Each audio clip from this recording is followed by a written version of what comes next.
Breaker, we got off Evo Japan, and I'm starting to notice a certain character getting a lot of really good placements. Do you got the 411 on the Bryan?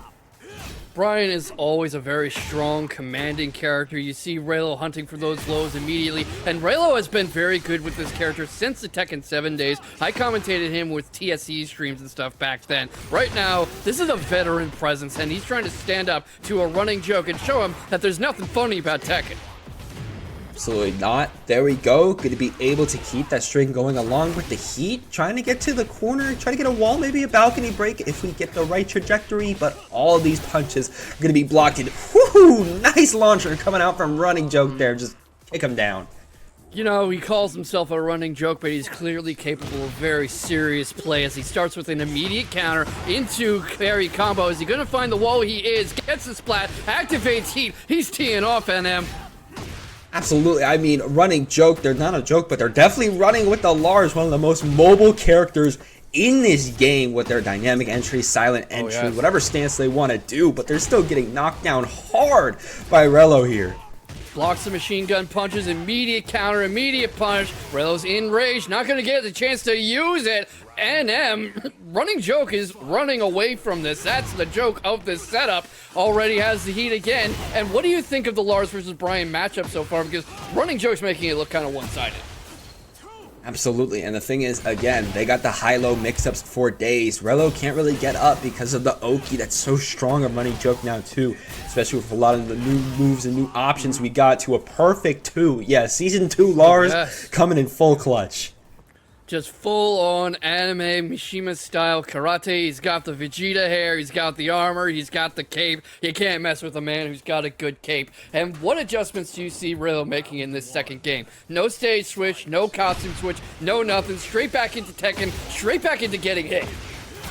Right now, it doesn't seem like many adjustments are being made from Rheloh. Maybe still trying to download what running joke's trying to do. Again, trying to use those machine guns, but able to sidestep. That might have helped him out a lot here. Yeah, he needs to work on more of the lateral movement angle. That sidestep, sidewalk really helps. Gets the high splat, continues teeing off on running joke, piling on the pressure, gets the tornado, 3-8 combo, and now he's got a round to his own name. Very good, Rheloh, keeping it down, keeping it hardcore, and already being able to, get a bit of a high kick, try to keep it going. The knee gonna be able to secure some knockdown, and we're stringing along straight to this wall, and using the heat to extend it too. Into the machine gun combo, machine gun fists coming out, lows are coming out, trying to force running joke to turtle up. Beautiful lateral movement. Running joke's backing off, trying to find his way back in. Doesn't have a lot of help to work it. Gets sidestepped again, NM, and out come the machine gun punches. Feels like Rheloh is starting to really adapt against running joke. You saw that, able to block their sweep. Not going to be able to block that side. Gotta watch out, get swept again. Boom, boom, boom. Yeah, and you've seen Rheloh make very good use of the third dimension. What tools exist in Lars's box to really shut down that angle of attack? Oh, wasn't able to keep it. Sidestep again. Rheloh keeping themselves alive even when they're down to 1. You know, the great health going to come in clutch. They're going to build it back. Keep up the pressure on the wall. Not allow running joke to get up for a second. Woo. This is going to be it, NM. This is going to tie up the set, and we've got a third game in our first match of Breakout. That's how you know it's going to be competitive. We've got almost 80 people tonight, and they're all out for blood. Absolutely. Rheloh's feeling that energy. They're feeling that hype. They're like, all right, I got this. This Lars is not going to sweep me down right now. Able to get a really sick launcher after blocking that sweep and get the full tornado too. Wait a minute. Great tornado there, but oh, look at that. It just cuts running joke off with that jab, tees off, gets the wall spot into side wall pressure, and has his heat going still too. A lot of great help for running joke to get back, but I'm not sure if he'll get much of a chance. Absolutely not. Getting knocked back a little bit. Running joke trying to find their opening. Getting sidestepped constantly by Rheloh. We got to be using more of those universal moves. Heat dash right after. Can we find our connection? Right, he's looking for it, that's for damn sure. Misses a sweep attempt though, and that could cost him. That is a lot of damage, NM. It's gonna be enough damage. Another round on the board, and Rheloh's starting to run off with this. They're starting to feel very good. Able to get another knee. Running joke stalled for a second, and now the heat's coming out for Rheloh. This could be a really sick string coming out. And sidestep again. Running joke. You gotta be using those universals. Yeah, that's why I was asking you earlier about Lars' tracking options, because now that Rheloh's discovered that third dimension, he's using it again and again and again, and it's not looking like Running Joke can stop him. Yeah, Lars does have those tracking options. It's just a matter of if Running Joke wants to use them. I mean, they're using the entry follow-ups, as you see here, spinning back a little bit, trying to stay safe, but gotta be using more of those trackers. Oh, this might be what he needs, so activate T. Never mind, look at that counter. Ooh. Me again. Try to find the opening, but gets swept. This could be really good for Running Joke. Just has to keep it up, and Lars can definitely string a long combo in this game, but not when you're missing the plane of trajectory that you need. Oh, and the rage. Into rage art. This might. Oh, whoa. Okay, that just happened. That was not what Rheloh was looking for. He's on the defensive, drops around, and after that failed rage art, not sure what happened there. Running Joke only needs 2 more to take this set. But of course, Rheloh is on set point. Absolutely. Boom, boom, boom. Trying to keep it going to the wall, especially as Rheloh is going to be able to, get a nice throw against Running Joke, as they're just trying to use their heat to get back in, but it's now spent. Running Joke does not have that option anymore. Yeah, not really any options left. He's trying to keep him in the air, gets the punish going, keeps him up on the wall, splats him. Right now, he's just trying to put on as much damage as he can. You see the sidestep up his own. Another wall splat, another grab, heading towards a final round, but gets launched. And do you think he can get out of this? Might be able to, but Rheloh has been making some very solid strings tonight, so we're just gonna have to wait and see, especially after that heat dash. Both have rage. They're gonna be able to get out though. Secure the balcony break. Very good for Running Joke. Oh, I thought for a second we weren't getting any follow-ups. Same. Look at that for a follow-up. We've got our first final round in our first match of the night. Absolutely beautiful. Everything before was trending, and now for both of them, it's the last ditch effort. Now or never. The 1-1-1 coming in clutch for Running Joke, as they're just trying to find the entry to enter themselves in against Rheloh, but not finding it. Yeah, it's really a feeling out process. Gets machine gun punched again after another sidestep, and he's being stuck in front of Rheloh too, which is not where you want to be against a Bryan. Absolutely not, especially when that Bryan is just again stringing you along and taking you out. That was just pure.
ready for the next battle.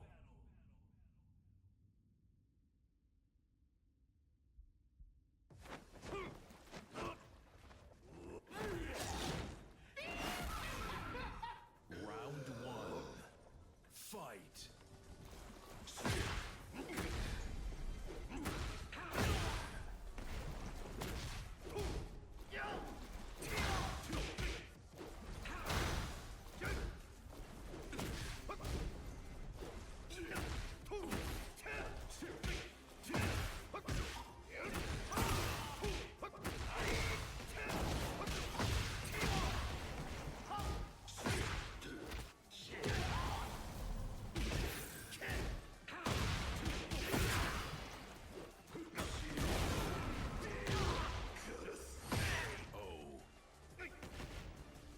Round 2. Fight.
Round 3. Fight.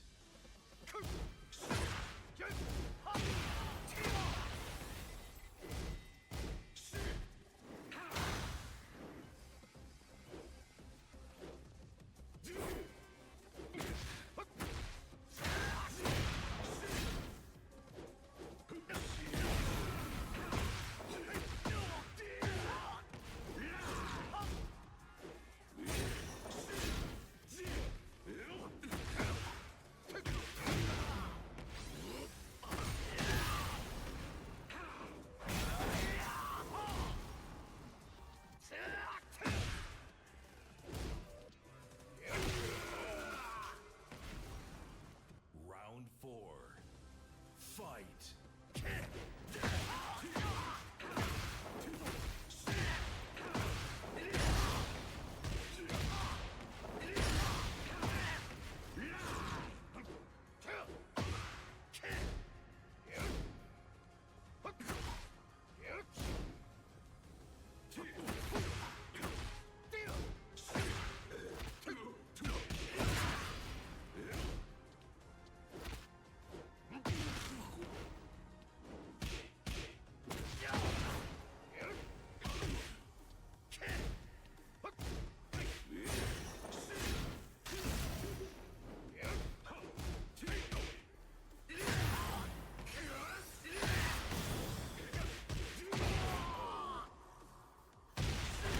Final round.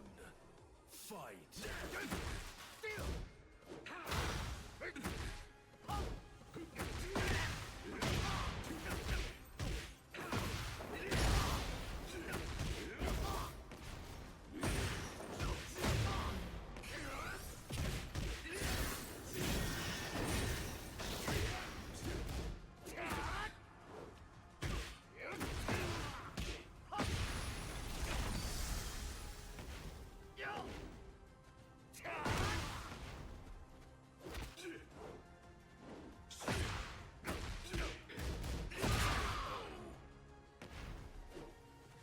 You win.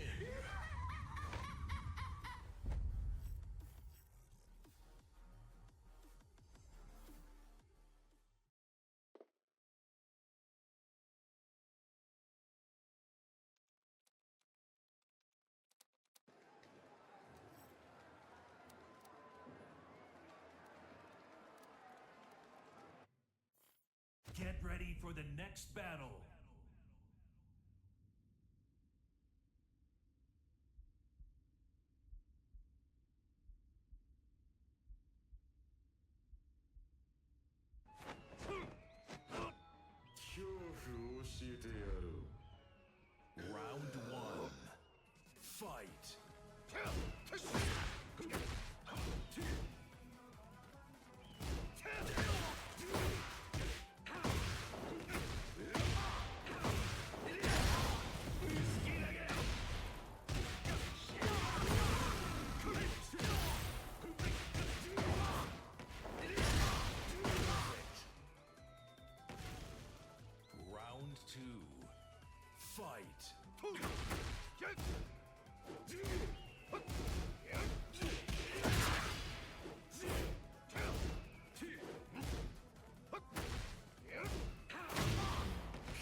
Round 3. Fight.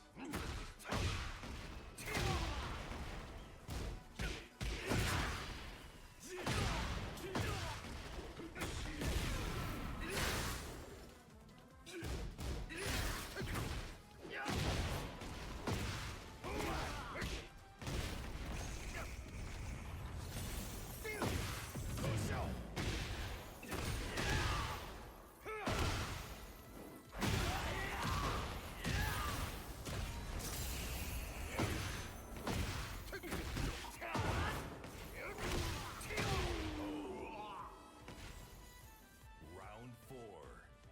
Fight.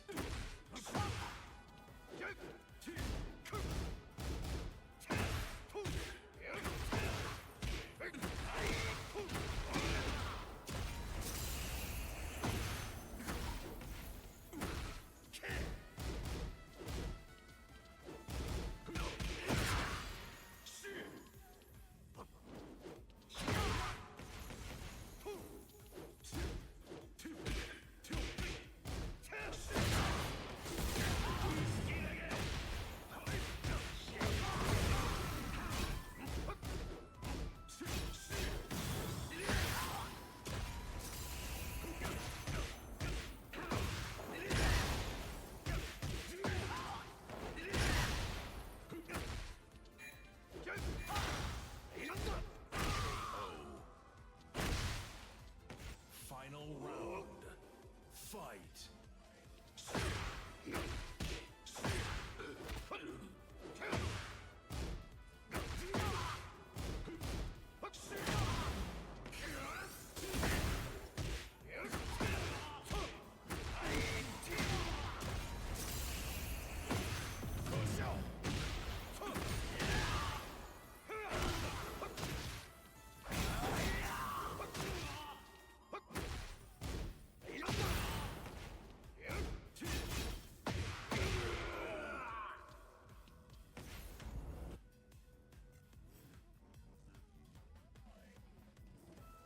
Decisions. What do you think of the Reina Panda matchup? Round 1. Or that custom? What the hell? It's a nice custom. It's a nice, like, you know, little cutesy pink custom from the Panda. The blank eyes are creeping me out. I have to make an executive decision about this. But yeah, the matchup, NM. The matchup between Reina and Panda. I mean, Reina, of course, is a very scrappy character. Make their way in, try to go high-low. Panda, of course, is just your standard bear shenanigans. I feel like if Reina is just able to make their way in, maybe go for swoop low, while King Servbot maybe trying to go for a high, it's just going to be simply put of which playing you are doing in terms of the lateral sense. Yeah, I like DFGX's patience here, but King Servbot's getting away with an awful lot. Catching GVX coming in, gets the first round, and, you know, King Servbot has been part of the Bear Mafia for a long time. He's very prominent in the Bear community Discord, always promotes other Bear players, and I bet he's really happy to see how well Rankshoot's been doing. I mean, if you're a bear main like that, literally your ride or die, you're definitely going to feel happy with how good Rankshoot's been doing. And King Servbot, they got to find a way to get back in themselves because, again, these high-lows are coming out crazy for Oblast. Might be the option here, might be the opportunity. Gets the heat off and gets another juggle going, finds the wall, and the mauling has begun. Yes, the mauling has begun. There we go. Good to be able to get knocked out as King Servbot has one more to go before they get this first game. Goes into hunting stance, activates heat, continues the pressure, not letting DVX up. Oblast is not able to stop the grabs, gets side switched again, another wall splat. Oh my goodness, NM. Whew. absolutely insane. And again, trying to jump in King Serbot, but getting chipped out a little bit by Oblast. At least trying to make sure they can't get out, but never mind. The Panda headbutts are coming out like crazy. We're trying to use our heat and make our way back in, but it's a standstill right now. Yeah, do you think that maybe Oblast is a little under-aggressive? Starting to wrap it up now. Ramp it up is the word I wanted, not wrap it up. It starts to amp up the aggression, starts to really get more in King Surfbot's space. You've been seeing through this first game, though, how much room he's giving Surfbot. Really giving Serbot a lot of room if they want to do something. And yeah, going for a string when the rage is coming out. That's going to be death, buddy. You're gone. You're gone. That is the first game, and hopefully a costume change from King Serbot, because that thing is seriously cursed. Okay, I'm starting to see it now. I'm sorry. Yeah. It's not the eyes for me. It's the string. And the left, right? Yeah. It's like it's the little bow. It's like the extender of the bow. It's kind of like going through the head at some point. That's kind of what it is for me. I mean, bears are creepy in real life, so I guess it's on brand. You see the jab coming out for Oblast again, trying to force Surfbot back, force him into a defensive posture, goes into the blocks again, baits out a punish, activates heat, might be able to take control. But there I we did go. Say might. Woo! And the parry coming out to King Serbot, getting a nice string, gonna be able to send Oblast back down, gonna be able to get a little bit of a knockdown again, and Oblast still trying to find their opening, but the hop kick, that's gonna be a little answer, a little one. Yep, there we go. Goes low again, goes for the grab, playing a lot more with the stance, running low on time though, and King Serbot's taking his turn back, not gonna keep it back. Oblast takes his first round. Woo! Nice stuff from Oblast there, and already trying to use some Mishima shenanigans. I see that, I see that fist, but oh, that launcher, okay. Oh my goodness, goes into the heat, gets the extender going, goes for the wall splat, finds it into Hunting Bear. Heat of Oblast's zone though. And something I'm also noticing in this second game is Oblast not working off the flash punch almost so much. Woo! There we go, able to catch King Serbot though when their back was turned to them, trying to get a little bit of a sweep in there, but Oblast is taking a page from that book, and we get the throw, but we're not following up. Yeah, not really able to follow up. King Serbot's recovering too fast. Going for the Hunting Bear, going for the Rage Art. It's gonna find him again, and this is how the last game ended. Literally the same move too. Oblast has got to be watching out for these situations. When you both have rage, it's literally a game of cat and mouse.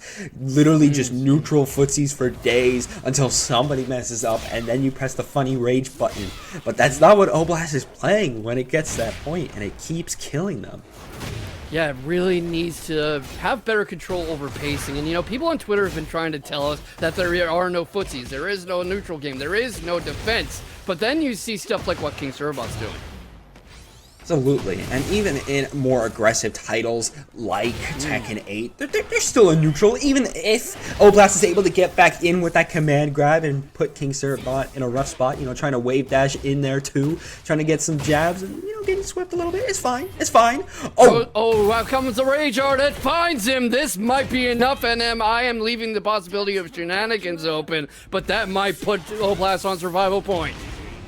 No, they're dead. They are dead. They are full on dead. You know, I hear bear tastes pretty good, like in a stew. Who eats bear? Survivalists, hunters, people like indigenous peoples in Alaska and stuff, people who just really don't like bears. You gotta cook the meat super thoroughly though, because especially the liver, that you can get parasites, it's trichinosis. But speaking of trichinosis, King Serbot tried to pull something on Oblast, might not have a lot of luck, but starting to find his rhythm. Literally headbutting into, trying to go for some bicycle kicks or Mortal Kombat style gameplay, but still not able to find something. Wait a minute, guard crush, this might be the answer. Woo, wind up that punch and knock down, and there we go. And just like that, NM, we are at set point versus survival point in only our second match of the night. Already very tense as this Reina Oblast trying to make their way in, but getting a launch. This could be really good for Surfbot and able to get a lot of Oblast health. We got the wall, send him to the floor, do a booty slam. I do not want to step on my toes from last week, but it's not the same thing. It's not the same thing.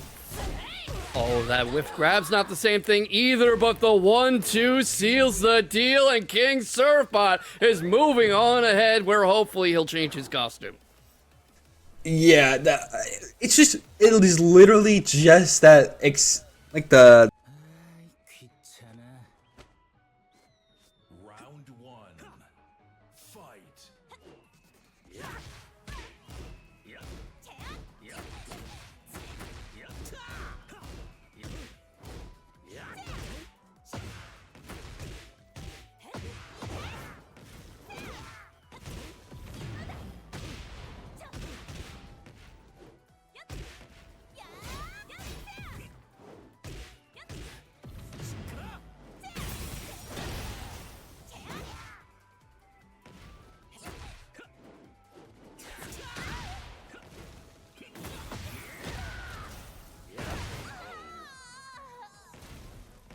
Round two. Fight.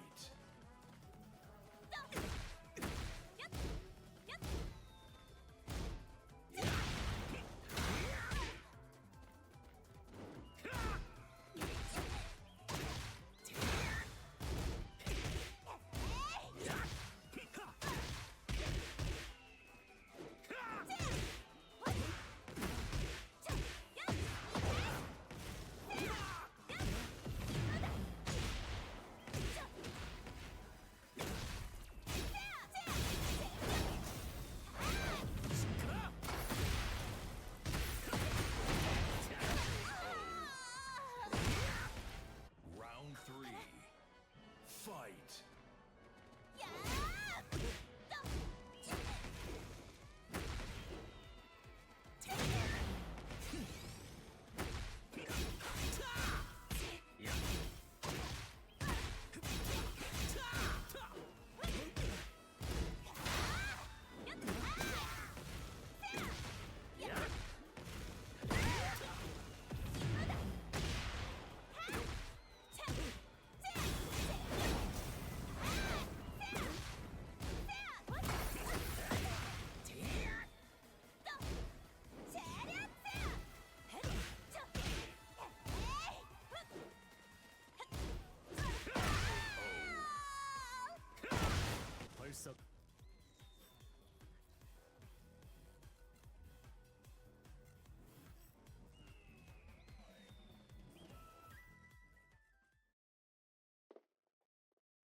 Get ready for the next battle.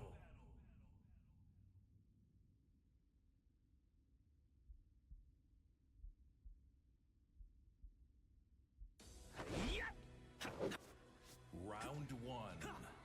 Fight.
Get ready for the next battle.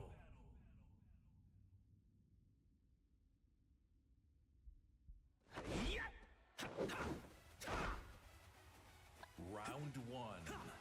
Fight.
Welcome to Breakout.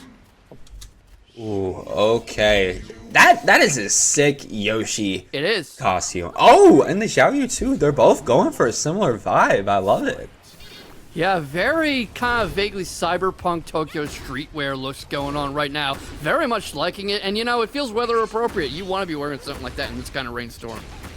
Absolutely. I mean, for Xiaoyu, I don't think that's helping because we at least need to, you know, zip up, get a hood. Yeah, zip it up. Yeah. Well, Yeah. you see the hood. She just has it down for some reason.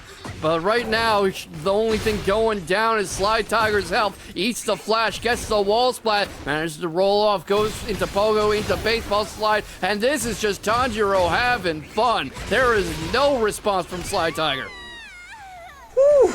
And there we go, already able to take SlyTiger down around. Tanjiro already going out to a good start. Both of them just kicking out, doing the neutral. Yep, trying to find a crack in Tanjiro's defense. Eats a hell sweep for the trouble. Gets juggled and countered and spins into the air on a tornado. Almost gets the wall splat. Not quite this time. Backs off, though, into the corner, trying to weather the storm. Finally knocks Tanjiro off his feet. Right now, what you see also is that Tanjiro hit SlyTiger so hard the first round that some money fell out, and we've got $12.50 in the prize pool. You can add a little more if you want with exclamation point Matcherino in the chat. Absolutely, of course, support these players as they're trying to get better. Ooh, trying to use a little bit of that poison breath. Not able to make it connect. The SlyTiger is able to snipe you out of the air, but okay, we're just kicking. We're just spin kicking, but doesn't even matter. Oh, 8 seconds? Oh yes, this might be Pling style, stealing the time, and right now, TanjiroTheRipper does not have an answer. That is pure playing the clock in him. Yeah, Tanjiro playing a little bit safe considering the situation they were in, but still already able to start out strong, not able to continue their string, has to watch out for the throw, which they aren't going to be able to knock down. This could be crazy damage for SlyTiger. Oh, very, very much so, but TanjiroTheRipper has a lot of great health to get back, and what you're seeing too is that SlyTiger is extremely comfortable in Hypnotist. Keeps going back into that back turn every chance he gets. Absolutely. There we go. Heat dash your way in, but getting swept. TanjiroTheRapper able to come back out here, secure a tornado, secure that heat engager. We're here on the wall, and there we go. Nice heat smash. Yeah, all that great health back. I might have spoken a hair too soon, but he does have Rage Art if he wants to continue this diss track. SlyTiger trying to kick him out of the booth and might just get what he wants. Oh, look at this, the Rainbow Drop takes the round. Tanjiro is not giving up his mic time. Not at all. Tanjiro, you know, staying on top, trying to get the throw. Throw was broken. Kick your way in, but SlyTiger trying to get some palms in there. Gets a little bit of a hop kick, and now we just got to continue this string, secure that tornado, keep it going, heat burst it down, and now we're just going to make sure we rub it out very nicely.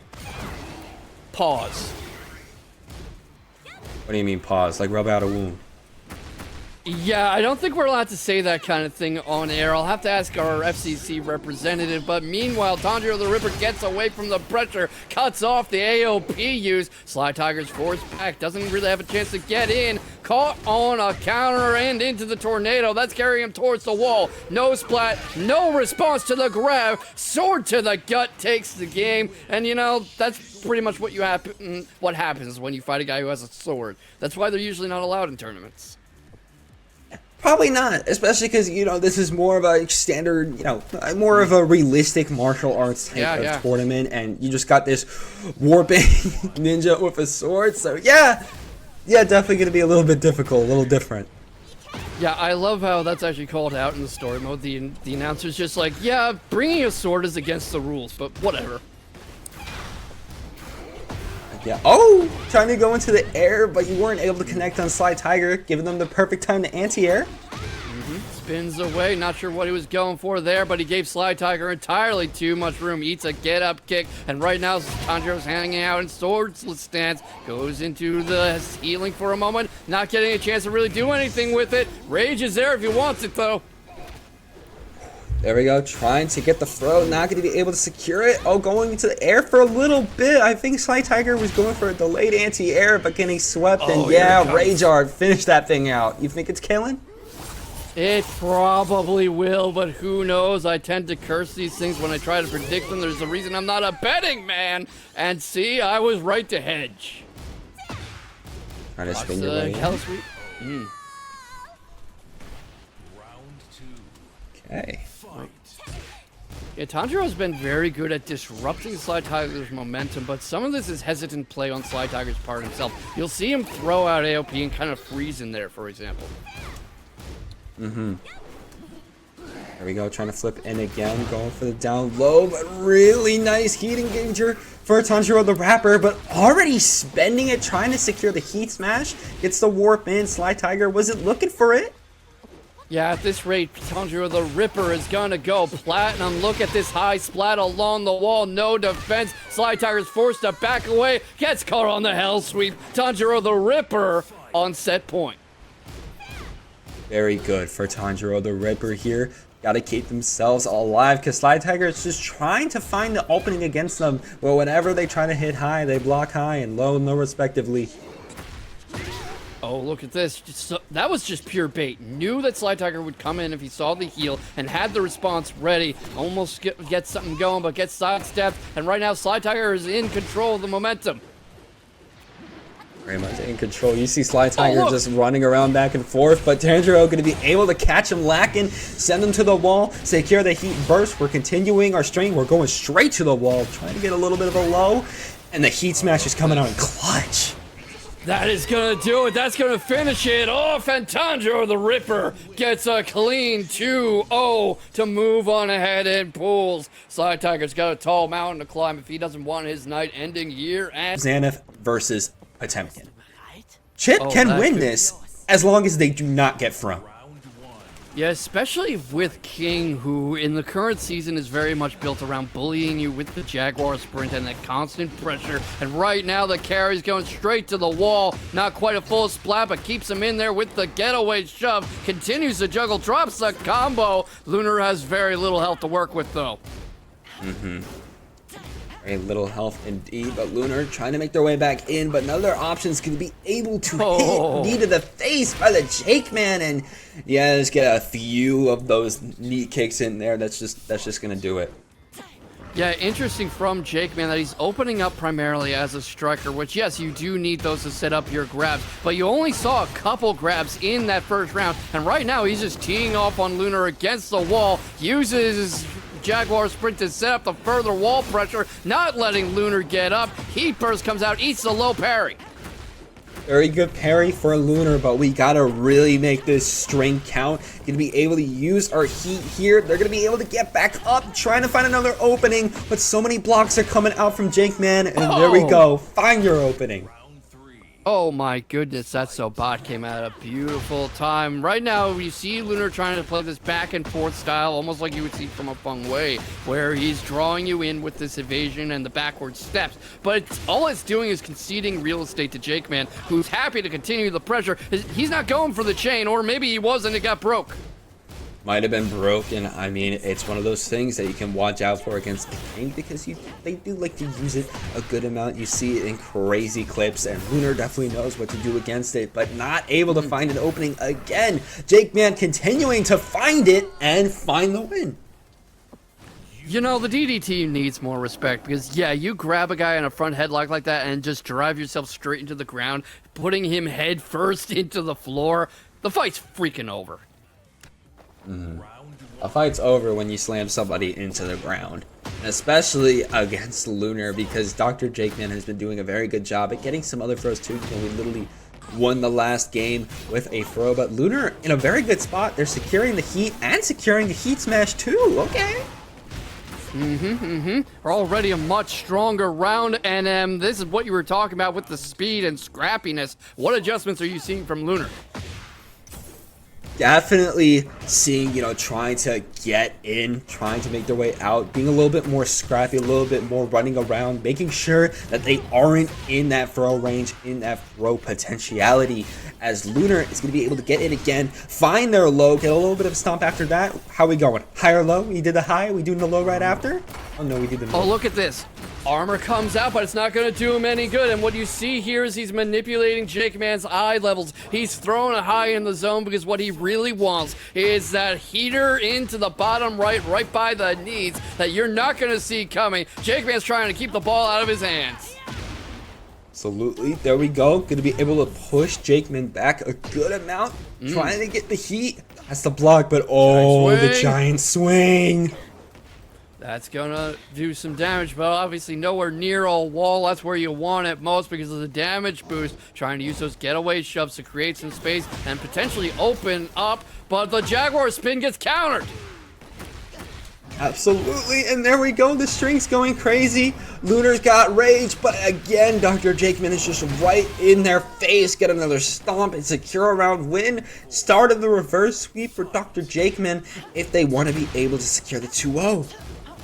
Yeah, we'll see if he's able to do that. Doesn't let Lunar go low. Lunar's getting a little too close, a little too long. Eats a wall blast for his trouble. Gets splatted again. JAKEMAN's turning up the heat and the pressure. Oh, the grab break into sidestep punish.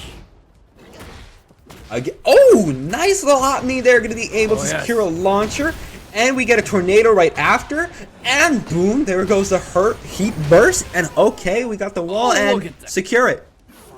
Yeah. Just like that, set point versus survival point. Lunar's momentum seems to be going the way of the dodo, but not if he has a vote in it off that launch, off that tornado, trying to carry him towards the wall. Gonna land a little short of it. Splats on the follow-up, tries to stay on top of him, but gets cut off. And there we go, TanjiroTheRipper making their way back in set point versus survival point, especially when you're up against the wall. Heat burst coming out. You're still stuck on this wall. Find your way out of there, but no, you're just getting slammed. And just like that, it looked like JAKEMAN was starting to sweat for a moment, but that is a clean 2.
ready for the next battle.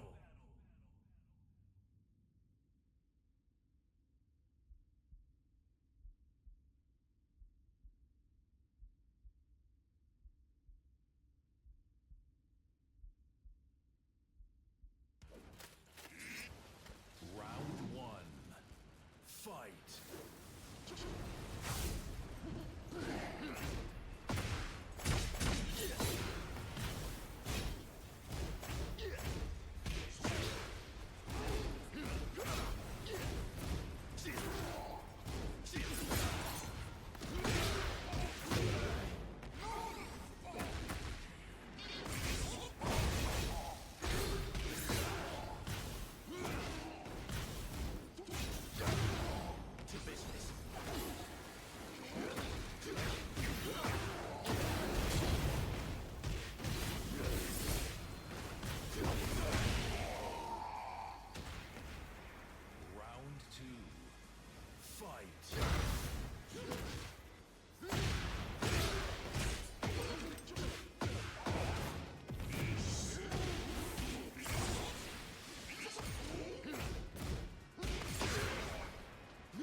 Stuff going on, and that's just for Tekken 8. You gotta consider other games when we get in there. Even Head Stomper too. You gotta remember Head Stomper. You gotta remember Head Stomper, and who wants to stomp some heads? JoeCrush, the winningest TNS player, the guy who everyone in online Tekken either loves or loathes or dreads, coming in with the Juggernaut costume, and Shake is trying to take the fight right to him. Absolutely. Jake trying to make something crazy happen. Again, another Xiaoyu player actually able to mix it on JoeCrush, already taking a round off of them and blocking this startup. Yeah, Shake is a very good player. He's a Xiaoyu on par with Pling easily, and we all know the back and forth JoeCrush and Pling have. Bit of an indecisive exchange leading into Shake's punish launcher. This is going to carry him far and wide and reach the wall. Bit of a splat, but JoeCrush quick to recover. Can he get out of this NM? We're just gonna have to wait and find out, yet. especially as, you know, Jake coming in. Kick him down again? Oh, wow. 2 rounds unanswered on JoeCrush NM. Shake is on something right now. Maybe one-shot energy. Yeah, Shake is going absolutely crazy. Maybe got a good shake in their hand, you know, keep them energized. But JoeCrush, they're starting to feel it, starting to jump their way in, get a kick, make some space, get your heat engager going. And this is more like the Joe we know. The Mog is machining, the Mog is mocking, the Juggernaut is juggernauty, and right now he's just trying to catch Shake coming in and overextending. Absolutely. And try to find your opening. There we go, JoeCrush. We're going to be crushing it, going all the way to the wall, flexing our robotic muscles. But again, gotta find another opening. Able to get the heat engager. That's definitely what we need. But these highs are not working. Yeah, they're just not working at all. Goes low again, and Shake has no answer to it. That's how JoeCrush loves to open people up, if you've noticed. I have definitely noticed that, especially as, again, JoeCrush, try to find your opening, but you can't. Shake still got you down. That telephone pole of a jab is there whenever JoeCrush wants it. He usually uses it to cut off your momentum. Shades of Fatality, Klitschko in his prime. And just like that, he makes the reverse sweep to take the first game. Whew. Very strong from JoeCrush, of course sponsored by Paragon. So you already know that they are a very, very strong player if they got them under their belt. Yeah, just incredible stuff from Paragon. They field some of the best in the business, and JoeCrush, you know, he's won several breakouts himself. He's a multi-time champion here. Hasn't been in a bracket for a while. He hasn't won one in a while, but anytime he shows up, he's pretty much the man to beat. The man has won against Arslan Ash, against Knee, you name him, and JoeCrush has probably beaten him at least once. And I just want to point out, don't think it went unnoticed, DJ. I did see your direct contribution to the prize pool, $15.50. We're sitting at $28 exactly. So, of course, if you want to contribute towards that, it's that Match Arena link you see in the Twitch channel. Even just claim a code. Claim a code because, actually, no, I'm a liar. You can't. We don't got any. They're gone. Oh, wow. Already, all codes are gone. Thank you very much for your generosity. Shake with a very generous lead in this second game already. But we saw this happen last time, NM. He took 2 rounds very early on, very quickly, and JoeCrush basically woke up. Yeah, he literally woke up against Shake, and now, you know, starting to go up and down, trying to secure some jump-ins, but Shake holding it down, getting a little bit of chip, some stray hits happening for JoeCrush. Woo! Alright, but not really able to get JoeCrush very far. The launcher's there, the air combo, wall splat for Shake, who activates heat, keeps up the punishment, side steps around, doesn't let him up. Gotta be careful though, that rage art is there, and there's plenty of gray health. Particle barrier. There we go, gonna be kicking them on the floor, you know, slide JoeCrush over to that wall. Can Shake find something good? No, gets grabbed, and yeah, no, that's going to be death off of that floor break. Yeah, you would expect that to happen after you get powerbombed through the floor like that and fall like 50 feet. And you know what? This is kind of a canon event because this is pretty much what's happening in the story mode when Jin's in his head. Xiaoyu's fighting like 20 Jack 8s outside. Absolutely, and that's gotta feel very brutal too, especially as, again, JoeCrush is just running in. Shake keeps getting flipped, cannot find their way out. Yeah, this is a real saute operation going on. Just constant flipping in the pan, and the heat's not letting up at all. Hot pan, hot oil, hot Tekken action. JoeCrush on set point. JoeCrush gotta be feeling very good right now. Again, trying to find a good opening, but Shake is starting to get some good hits, get the knockdown, kick him down. But we gotta find some good strings, you know, some good damage, not just, you know, little hits here and there. We gotta find some confirms. Yeah, the problem here, too, now that we're this far into the subconscious, is the walls aren't there anymore for Shake. Those long wall carries, the splats, the pressure, the setups for his heat. He's not really going to have any of those to resort to anymore. That is true. Not going to have that. Ooh, and the parry going to be working very well for JoeCrush. You know, it doesn't even matter. You know, they were getting a bit of a string there. You don't need walls. You don't need walls. Why do you need walls? Fantastic combo extension off to make some noise and not letting Shake down for a second. Jumps in, gets the grab going. 10 seconds left, less. Shake's just not coming back from this. That's too much health. 3 seconds, 2, 1. Rage art? I don't think that's gonna make a difference. No, even if they're trying to do it raw, you know, a little bit of a last-ditch effort, it's still not going to be able to clutch up for Shake as it's still... Wait! Oh! 3% difference! 3% difference in him! 3% is what gets JoeCrush moving on ahead in winner's top 32.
Fight!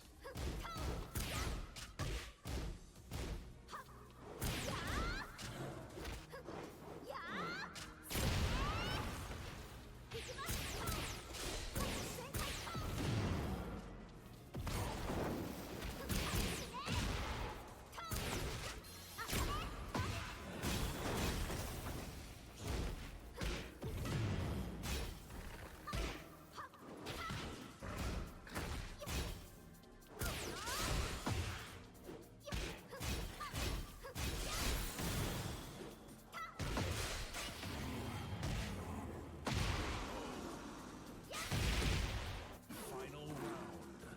Fight!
Get ready for the next battle.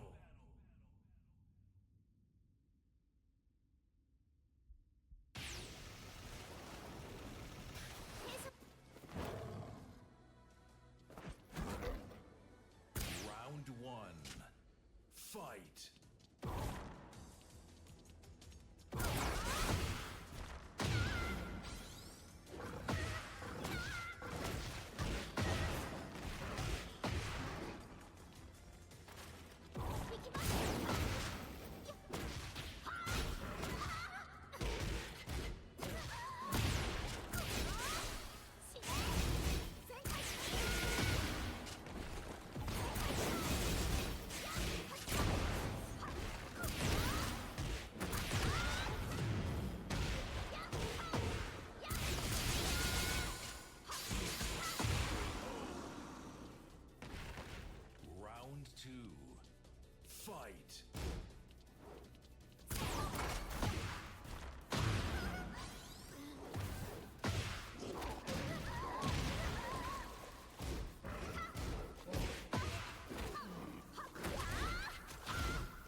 Get ready for the next battle.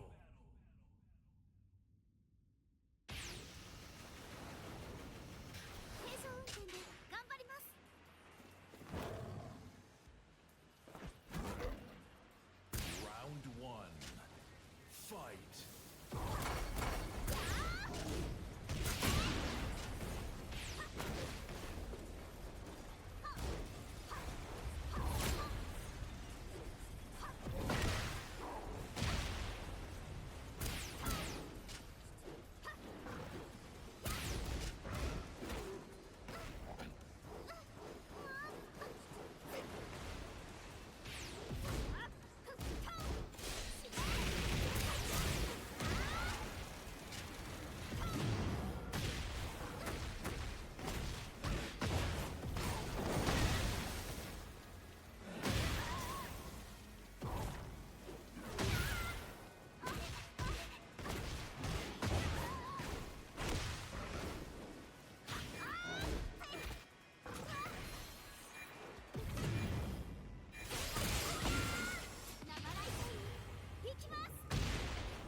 Round two.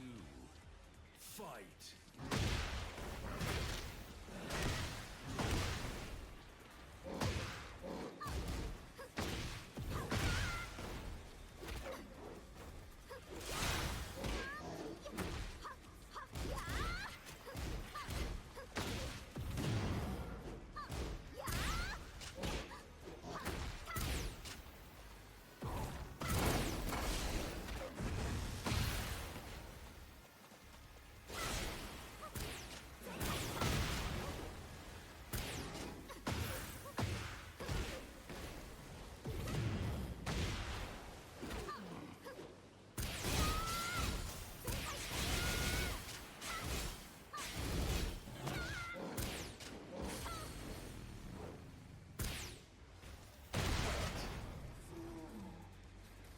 Round three. Fight.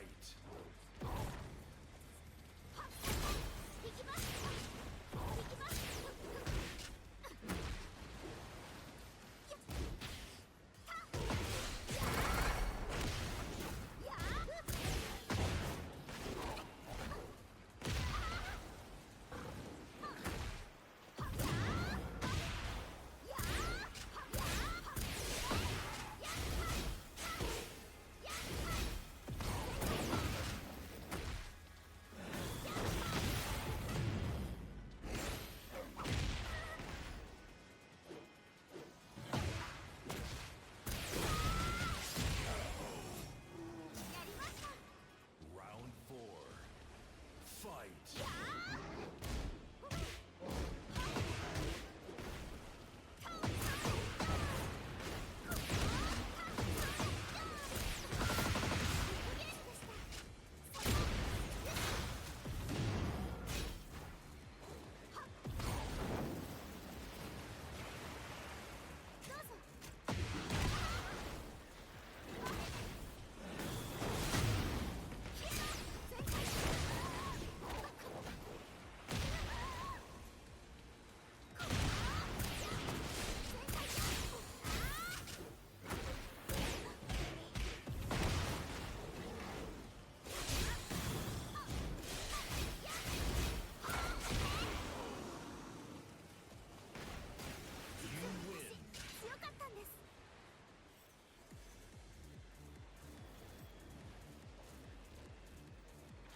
Panda, Yoshimitsu, let's go.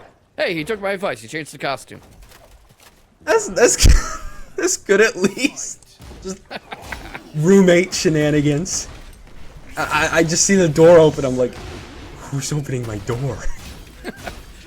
Yeah, right now the only door being opened is the door to Trizzy's offense because he takes a jab, backs off immediately, rocking the Ben Riley look, and King Cerebot's having a bit of a hard time getting anything going beyond individual hits. Trying to find something. Gets another sweet. Trizzy doing very well. Gotta love that Naisu, having the individual like rock-looking beads for every letter, definitely blinging out there. But King Cerebot still trying to give some hurt. All right, look at him trying to track Trizzy through the spin move, going into hunting bear. But Trizzy's doing, well, he was doing a great job blocking everything until that low. Can't stop the grab coming straight out. And you see the floor about to break in him. Ooh, there we go. Not even going to secure the floor break. King Servbot just wants to secure the kill. That's all they want. Sure, but right now, oh, breaks the rainbow drop. That would have been enough to break the floor NM. And right now, Trizzy's trying to set something up. Gonna be trying to heat dash their way in. Oh, that hop kick coming out in clutch for King Servbot. There we go. Secure some heat. We got the wall, but they're just rolling out. We cannot continue this, but at least we break that rainbow drop. It's not, the rainbow drop's not happening. Yeah, no rainbows here. That is in a week, but this floor break is inevitable, just like Thanos. And right now, TrizzyTheRapper gets another grab, another floor break, and this is his round. Whew. There we go. Trizzy up 1-1 between these two. No signs of stopping, especially as, oh, we get the boom boom, trying to headbutt our way in. Can we get some jabs? Will we find him? All right, he comes out for TrizzyTheRapper, forcing King Servbot to back up, goes into helicopter stance, and goes low again, goes for the hell sweeps. Right now you see Servbot, he was backing off a lot, sets up Hunting Bear, sets off those little paw sweeps, and we'll see if TrizzyTheRapper, he went for a flash there in him. Did go for a flash. And they go for more headbutt, coming out, going for the heat burst raw, not able to find what they want, but at least they're getting knockdowns and heat dashes. Tried for a throw out of Hunting Bear, not gonna get anywhere with TrizzyTheRapper. I was talking about his defense, but King Servbot might be cracking the shell. Yep, that is definitely going to be King Servbot able to crack that and crack something else, because we got a heat engager coming out right off the rip. Right off the rip. And you know what? I don't want a bear engaging heat with me or kicking me in the leg. I think TrizzyTheRapper's taking it better than I would. Definitely, especially because, you know, they still got some fight in them, still wants to take this Panda on, especially as they're warping their way in, and we're starting a very nice string. Just going to be juggling in the air right now. Still got a lot of health to go, though, but hey, we're running in, quite literally. Yeah. All right, right now he slows down a little. King Servbot's in the... Oh, look at that! That's the one he was looking for, all set! That sweep into the air, lands it again, and the KO on impact! Doesn't even need the follow-up to take the first game. Woo! Woo! Woo! Okay, King Servbot. If you ask me, I think TrizzyTheRapper was largely onto the right idea, but needs to pick up the pace more. I've been talking about this all night so far. Players giving their opponents too much respect and too much room. You cannot be giving any of your opponents too much respect, because it feels like if you do give them the light of day, use that to just take advantage. Just go in. You can.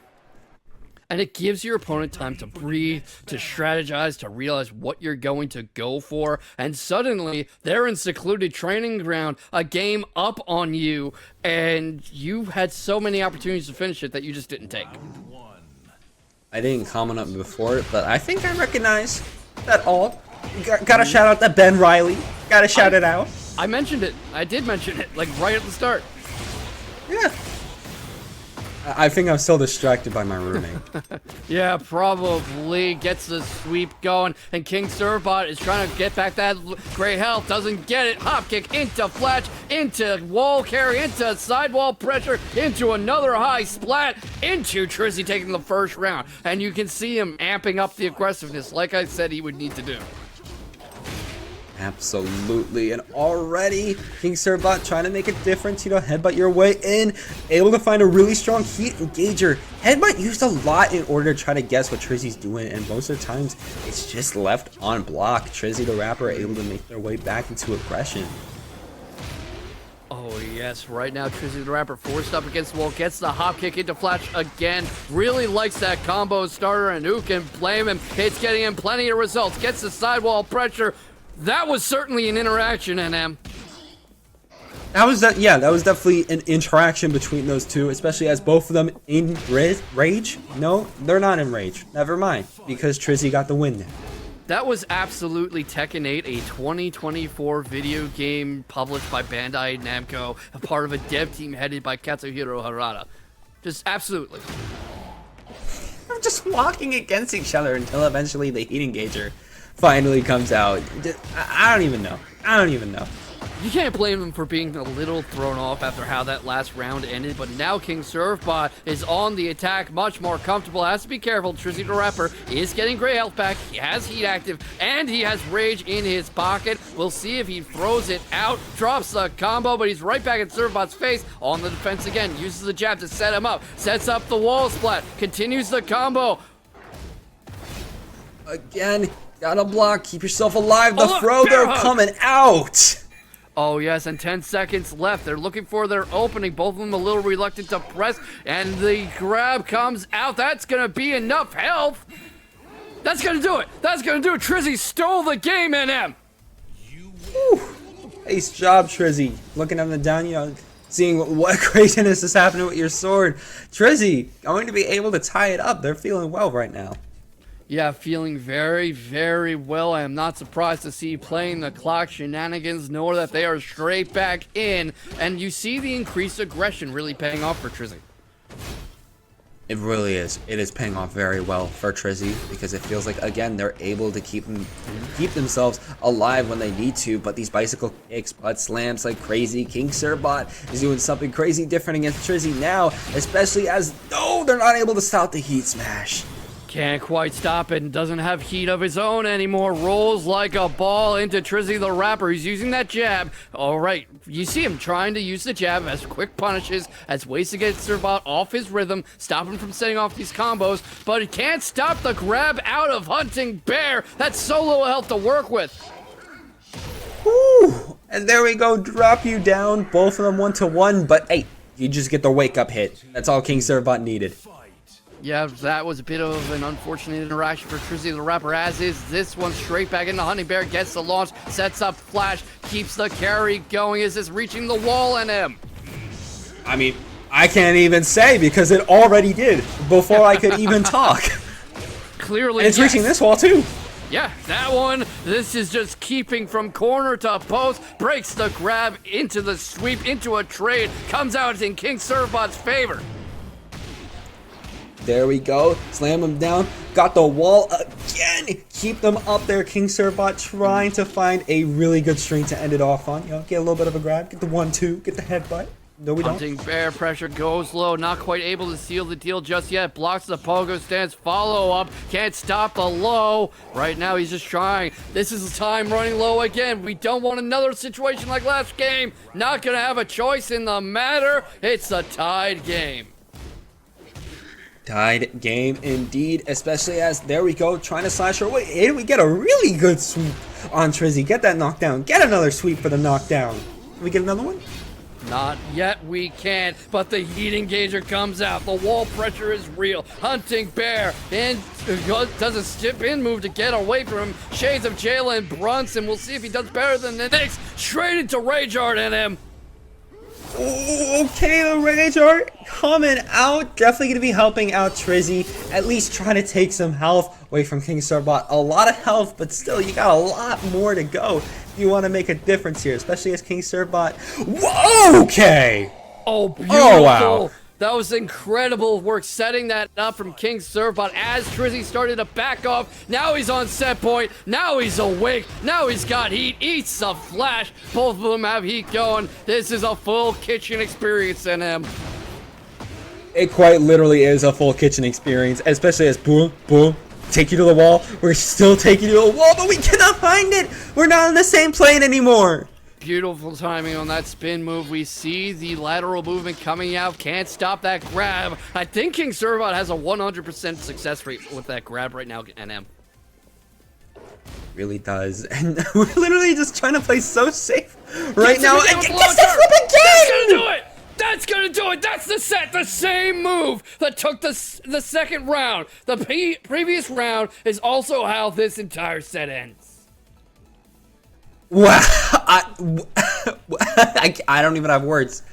I don't even have words. That's absolutely. A common mistake in Tekken anywhere, you know, top 8s in Evo, locals, weeklies, is you run out of health before your opponent does. And it turns out if you do that, NM, you lose. You do lose. You do lose. You do lose, and that's what JoeCrush is trying not to do. He's like, you know what? I don't like losing. I got a bit of experience with that in the last set. I got experience with that in TNS last night when I got eliminated in pools by Banana Nice. You know, how about you taste losing, Rheloh? Yeah, let's try to have Rheloh taste losing. JoeCrush definitely wants them to feel that. You know, charging in. Just do not give them a moment to breathe. And never mind, we do give them a moment to breathe. Yeah, but that low work is still coming out for JoeCrush, and expect him to try to shut down the lateral movement possibilities for Rheloh. You see him getting the side steps out, and in the match against Running Joe, that was really the point in Rheloh's favor, his lateral movement. Absolutely, and there we go. Get knocked down, and now we're immediately on round 2, and already JoeCrush going to be able to start a nice string. Okay.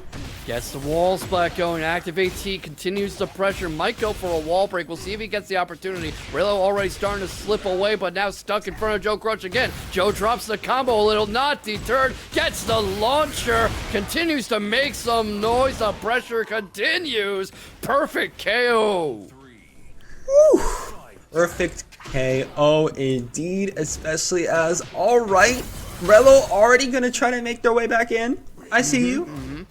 All right, the windmills come out, not rewriting Don Quixote there. Rheloh refuses to tilt at them. Backs off a little, force JoeCrush to overextend. Activates heat, has the wall pressure. Ooh, nice. Trying to go for the overhead. Again, stomp your way in. Trying to get some claps. Whiffs the throw and we're getting launched.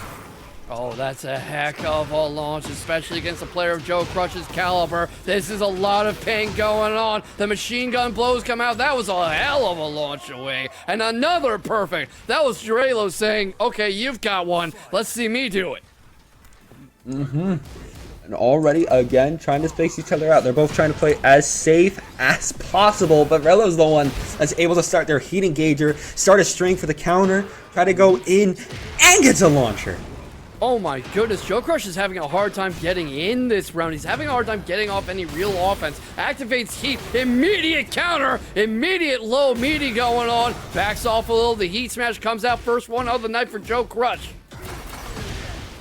And there we go. Try to, push them back a little bit. Rheloh still got the health advantage, but they're on the wall right now. They're getting thrown down and, ooh, getting drilled by those hands. Never want to see that, especially speeding in. Oh, Rage Art. That should be enough, NM. That should be it. That should be Rheloh able to take the first game. There's some Hajime no Ippo stuff in that right straight, just straight to the gut, sending you flying away, the zoom in and stuff. Love that animation. But you know who's not loving it? JoeCrush, who really looked like he had what it took to force the final round until Rheloh ran away with this. Yeah, Rheloh just ran away with that game, and I imagine again JoeCrush is like, I want top 8. I want to get in top 8. I do not want to be here in winners top 16 anymore. I'm already tired of it. I want to go even further beyond.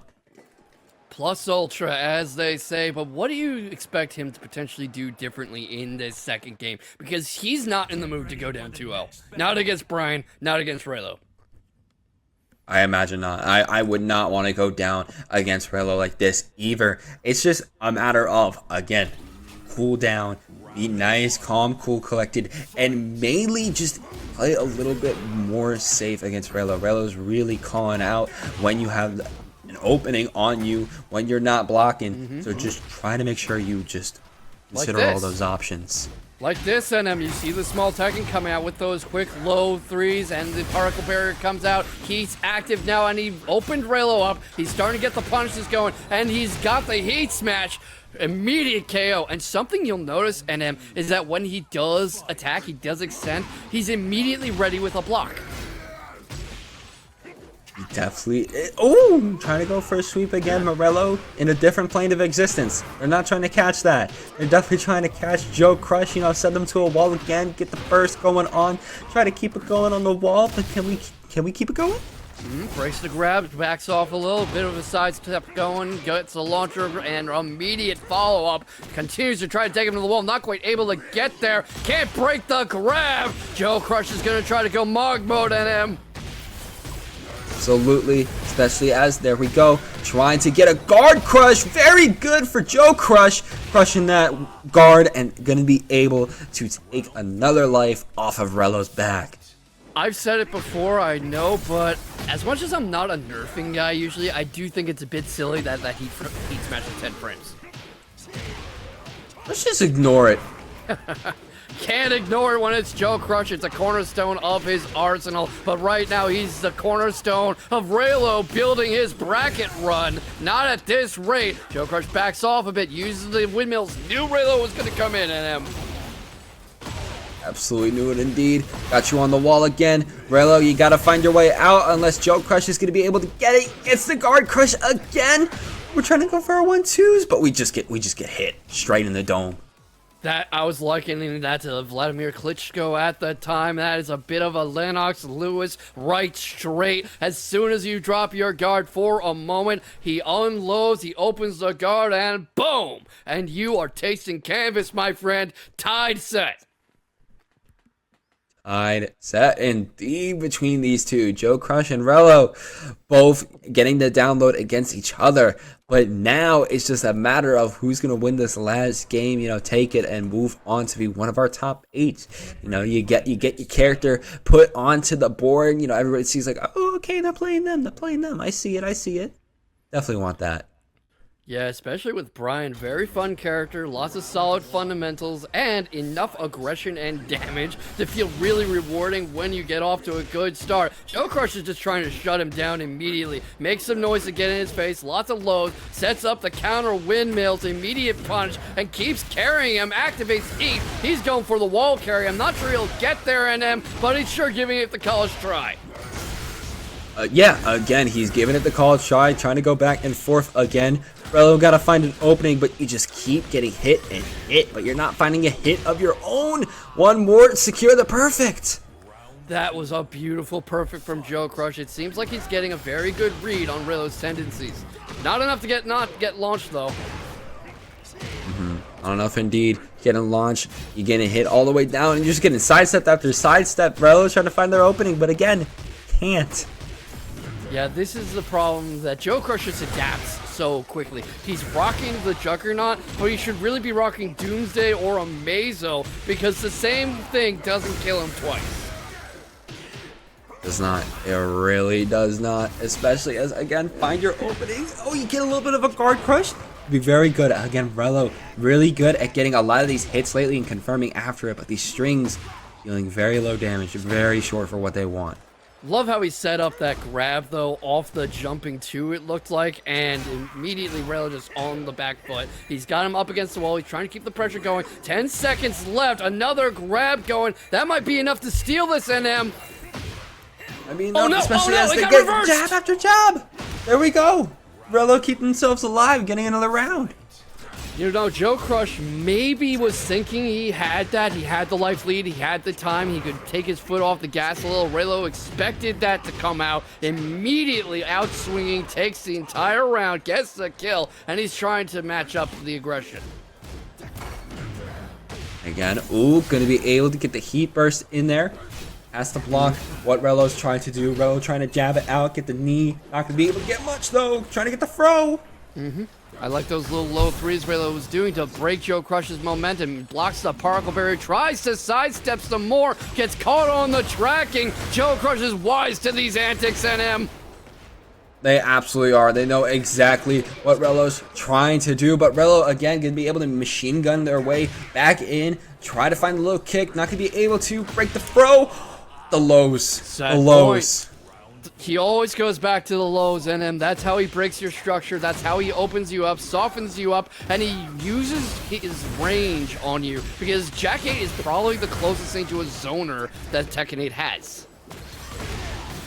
Again, they're still really good at rushing down their opponent. Yes. Still have very good range game, as you're seeing right here, able to keep a little bit of distance while still putting oppression out full force, and might be enough. No, wait a minute.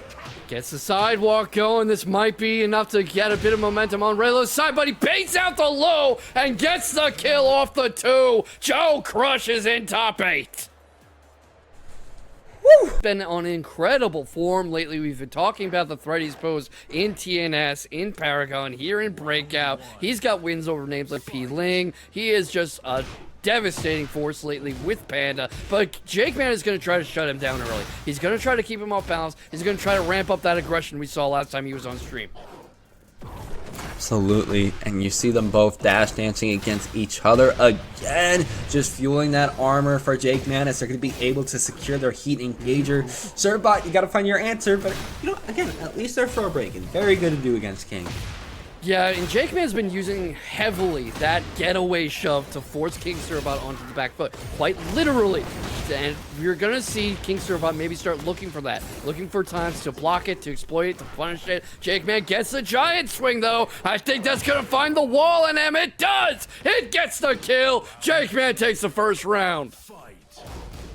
Very good coming out there from Dr.theJAKEMAN. Especially as they're just moving up again. Even if you aren't hitting your opponent, at least making them defend and giving yourself that advantage. Oh, very good. Especially as JAKEMAN's starting to hit now. Yeah, and this is actually a bit of a scary stage to face a King on with all these close walls and, you know, things like the giant swing. Especially one like JAKEMAN, who clearly has exceptional stage awareness and always knows where he's standing on the level and how to get you where he needs. But nobody's been able to break this grab out of Hunting Bear yet, NM. Or this one. And again, we do that flip. That's the same flip he beat TrizzyTheRapper with last time he was on stream, NM. It was, and it's already helping out against JAKEMAN, especially as, again, they're trying to qualify for top 8. But JAKEMAN's still the one that's getting a lot of these hits and getting a really good throw there. Beautiful use of the Shining Wizard, and of course that's a pure 50-50 with giant swing, so it's so hard to defend unless you know exactly what you're looking for. JAKEMAN's got the pressure going. He has him up against the wall, stuck towards the corner, sets up a grab. We'll see if he goes for the chain. He can't. Throw broken. Ooh. Oh! There we go. Knock him down, but we're just going to spring kick our way back up. That was certainly a tactical decision from King Servbot. Must have been expecting something because he kind of just stood there and let the spring kick happen. Again, just trying to headbutt in, but JAKEMAN able to catch him lacking. Already starting another string, showing the audience exactly what's happening to Servbot as they're just getting their neck snapped a little bit, sent to the chiropractor. Yeah, immediate heat pressure too. Right now trying to set up the Jaguar Bomb. Not quite going to be able to break the defense. Eats a jab, but not deterred. Takes the first game off this corner pressure. Oh my gosh, NM. The aggression from Dr.theJAKEMAN. It literally does not stop. They just keep bullying and bullying and bullying until they get what they want. It is beautiful. Yeah, that is exactly what King needs to be, a smotherer, a rush downer. He needs to be tracked as he sidesteps. Hunting Bear comes out. He baits out the early muscle armor, goes low, and he's bullying JAKEMAN towards the wall. Already securing the wall, but again, that hot meat coming in clutch. Dr.theJAKEMAN's fine. Need to be able to continue that string, get a tornado, and the heat burst. Still just helping and helping. Alright, he overextended a little there, but no trouble. We'll see if he goes for the grab. He does. Goes for another one. Gets the stretch. I'd feel pretty good if I got that stretch, but King Servbot certainly doesn't. Jaguar Bomb takes the round. Nice Jaguar Bomb. And of course, keep it going. Going to be able to get that heat engager. Okay. My goodness, RKO out of nowhere. And you know, people have been complaining about that not really being reactable, but isn't that kind of the point? Isn't that the whole the watch out, why even have an RKO otherwise? He doesn't need one. The giant swing comes out and JAKEMAN is on set point. Woo, JAKEMAN just coming in here and just making a name for themselves, especially, okay, alright, Johnny Cage. I see Johnny Cage right here. Keep going for that shot. Yeah, keeps going for it. King Servbot's trying to keep him airborne. Goes for heat. Continues the combo. Extends. Not quite able to follow through. JAKEMAN avoids it, but the pressure's still on. Pressure's still on indeed. Got you on the back foot, continuing to roll, but there we go. Rage intact for Dr.TheJAKEMAN if they want to use it, and they got a good knockdown on King Servbot. He's finding a good opportunity for it if he wants it. Shining Wizard comes out, slivers of health. All he needs is another good interaction. He finds it. He's in top 8. King Servbot goes down to lower bracket. Whew. Very good for King Servbot, able to keep themselves alive and again secure that top 8. Going to be moving to welcome to our next top 16 match. Next top 16 match. Indeed, these two have been waiting a minute, but now they're going to be getting into it to see who moves on to top 8. Yeah, absolutely. And right now, you're seeing what I was talking about with LemusAlexander's lows, his mix-ups, his abilities to jam up those chainsaws to stop AimedTwo from really getting much started. Sways to the side, immediate punish, rushes in, gets another low, and AimedTwo is going to have to start eyeing the lower half of that batter's box, of that strike zone. Absolutely. AimedTwo keeping themselves alive, going to be able to knock Alexander down, and we're going for a full string again. Going to the wall, not able to keep it though, but hey, we might be going to another one. No, we're getting a perfect. Yeah, and that's about what happens when you take on somebody who has chainsaw arms, and you see what I was talking about, how AimedTwo is benefiting from having so much room on this stage. AimedTwo really able to feel for themselves, you know, able to fly around like crazy, able to get the mixes they want, especially the wall pressure too, able to get the low after for the knockdown too. Alexander cannot breathe. All right, starting to get a little breathing room. Eats the 2 though and gets put against the wall again. Chainsawed again. AimedTwo already up around on Lemus. Immediately starts with the jump back. Tried to create some space. LemusAlexander very aggressive. We'll see if he pays for it. Absolutely, especially as again trying to go for an overhead.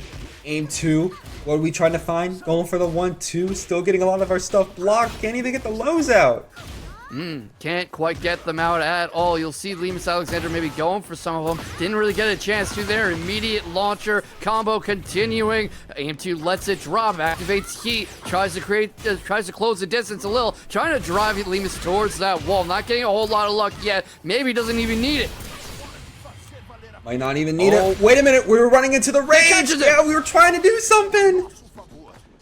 Obviously not going to get anywhere near killing, but that's going to be a lot of great health back and a momentum shift. Might snap AimedTwo out of their train of thought and really just disrupt their focus. No, never mind. Doesn't even matter. And they're going to be able to shoot their arms out, standing there. AimedTwo already going to be able to take a game on the board. Yeah, just very, very swift control of that round. LemusAlexander just jumps straight back in. No stage switch or anything. Goes low again on the guard. Gets sidestepped. An immediate heat engage from AimedTwo, who's starting to wake up laterally. Okay, and already trying to get in. Alexander, though, trying to be able to get the momentum back in their favor. Cannot find the heat, though. Bit of an awkward interaction there, and so was this one, but the lateral movement was on LemusAlexander's side, trying to get AimedTwo towards the wall, look for some kind of pressure, not quite gonna get it. Let's see what he does. Gets the handstand going, but smacked right out of it, and AimedTwo just drops the combo, eats a low. All right, and this is really a very even round so far. Definitely is, especially. Oh, okay, find it. There we go. Need one more good hit. We're actually 2. I'm a liar, but either way, Alexander keeping themselves alive. Great job keeping himself alive. You really need to take the early round in a match like this when you are already a game down. Gets you a moment to take your breath. Gets you a moment to remind yourself you're still in this and you aren't just being steamrolled. Because if your opponent builds up too much momentum, it becomes impossible mentally to get back into it. Right now, Lemus is just trying to shut AimedTwo down.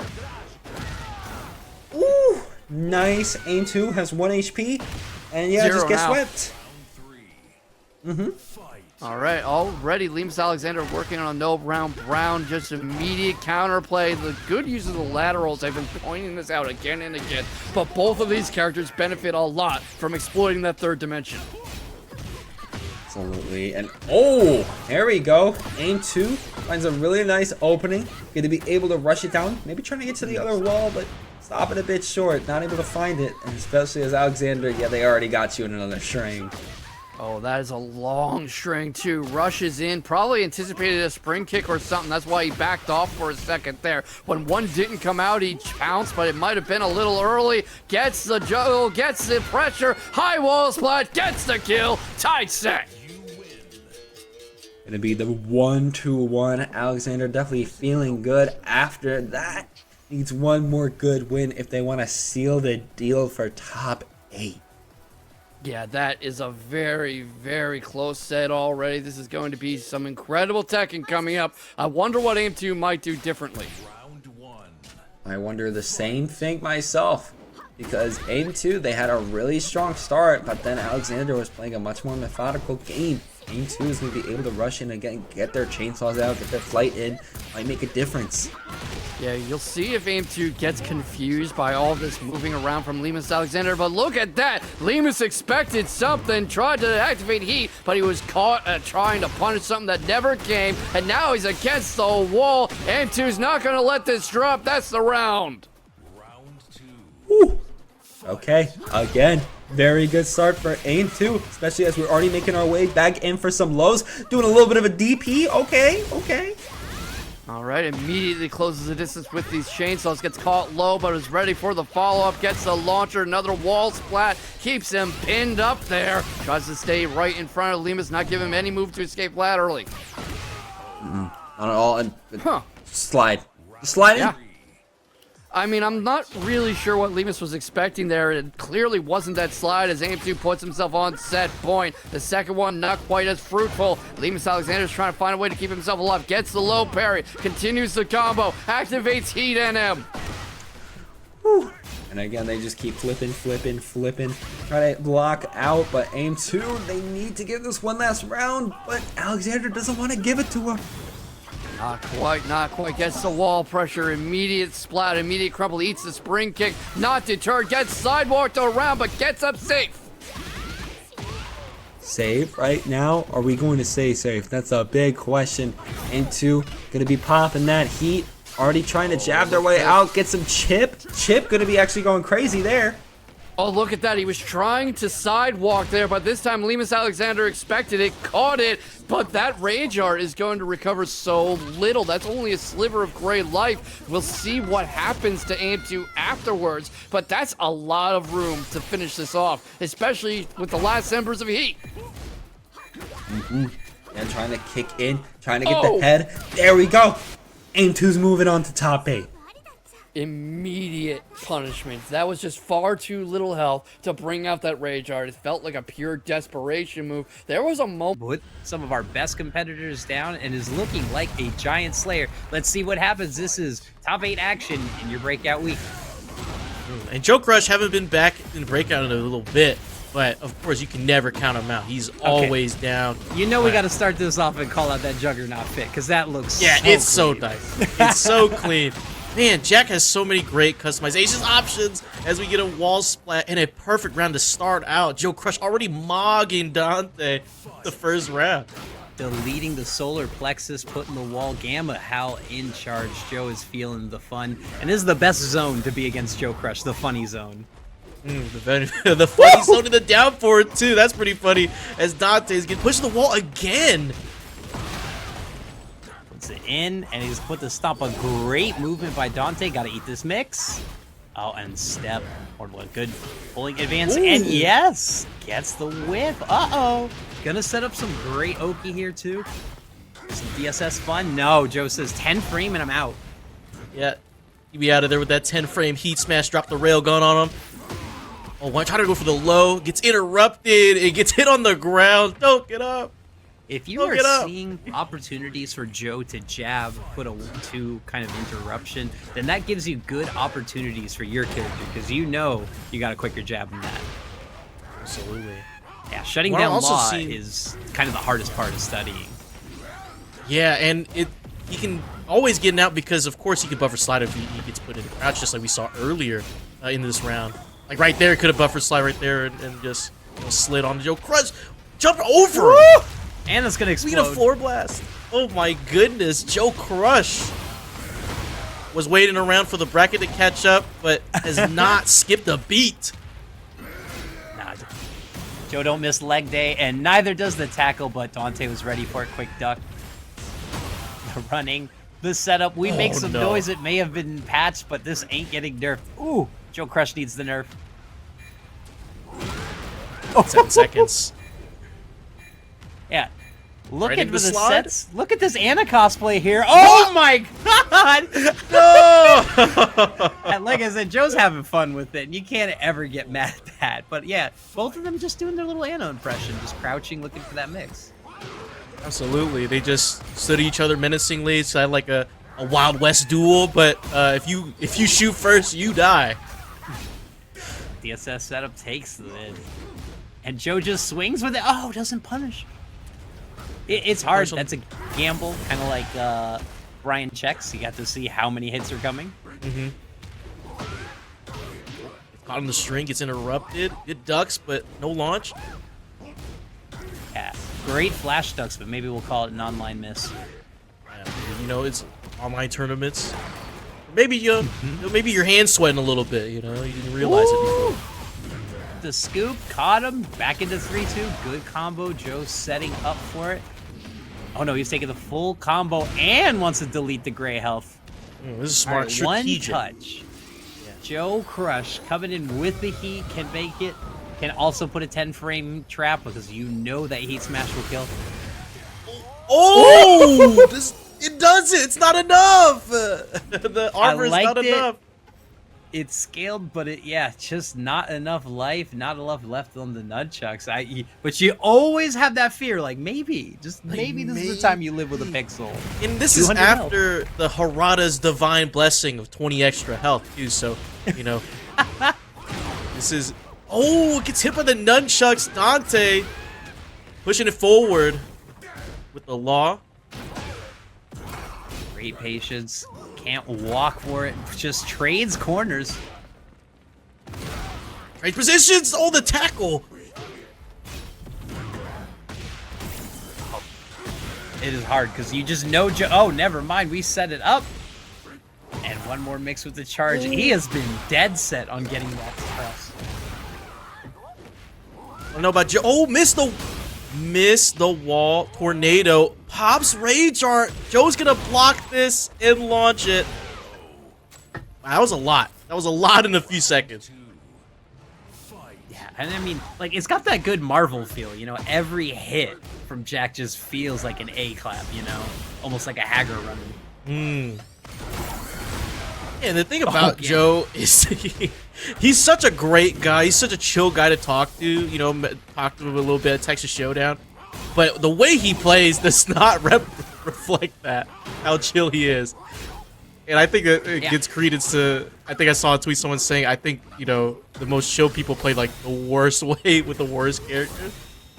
The most annoying. It is a lot of work to control all spaces of neutral, just Joe's specialty, but Joe does it with a flair of doing a seemingly innocuous, terrible move, and then blowing you up the second you want to press. It's like this. It's like its own little setup in your head. You're like, why would he do that move? And then you try to retaliate, and then he just blows you up with the regular stuff. Makes some noise. The tasty Steve. On point. He knows that, you know, especially with Jack and the Bears, it's so hard to step. He's so patient against the wall, then gets the exact way out. It's like you watch JoeCrush play, you think, oh, this guy's just moving forward. He's meshed, but like. He has there's a method to his madness. As you can see, the guard break. Good block on the low. I've learned my lesson. Anytime you see Gamma Howl in the opposite direction, do not press. Yeah, don't press. Setup, there's the armor, there's the power grabs, there's an explosion, the man can auto-correct and swing for the moon. Are we getting a little lava bonus? He sat on him. My goodness. Oh, Joe almost had a full combo. Joe is playing on the Tonka truck right now and just having all of the fun, taking every kid's lunch money, taking them all the way to the wall with Jack carry, and we still got combos. Oh, trying to kill Donte right there. Donte stay on the ground, hit the heat smash. Pushing JoeCrush away. Makes some noise, hits again. The shoulder tackle plant the seeds.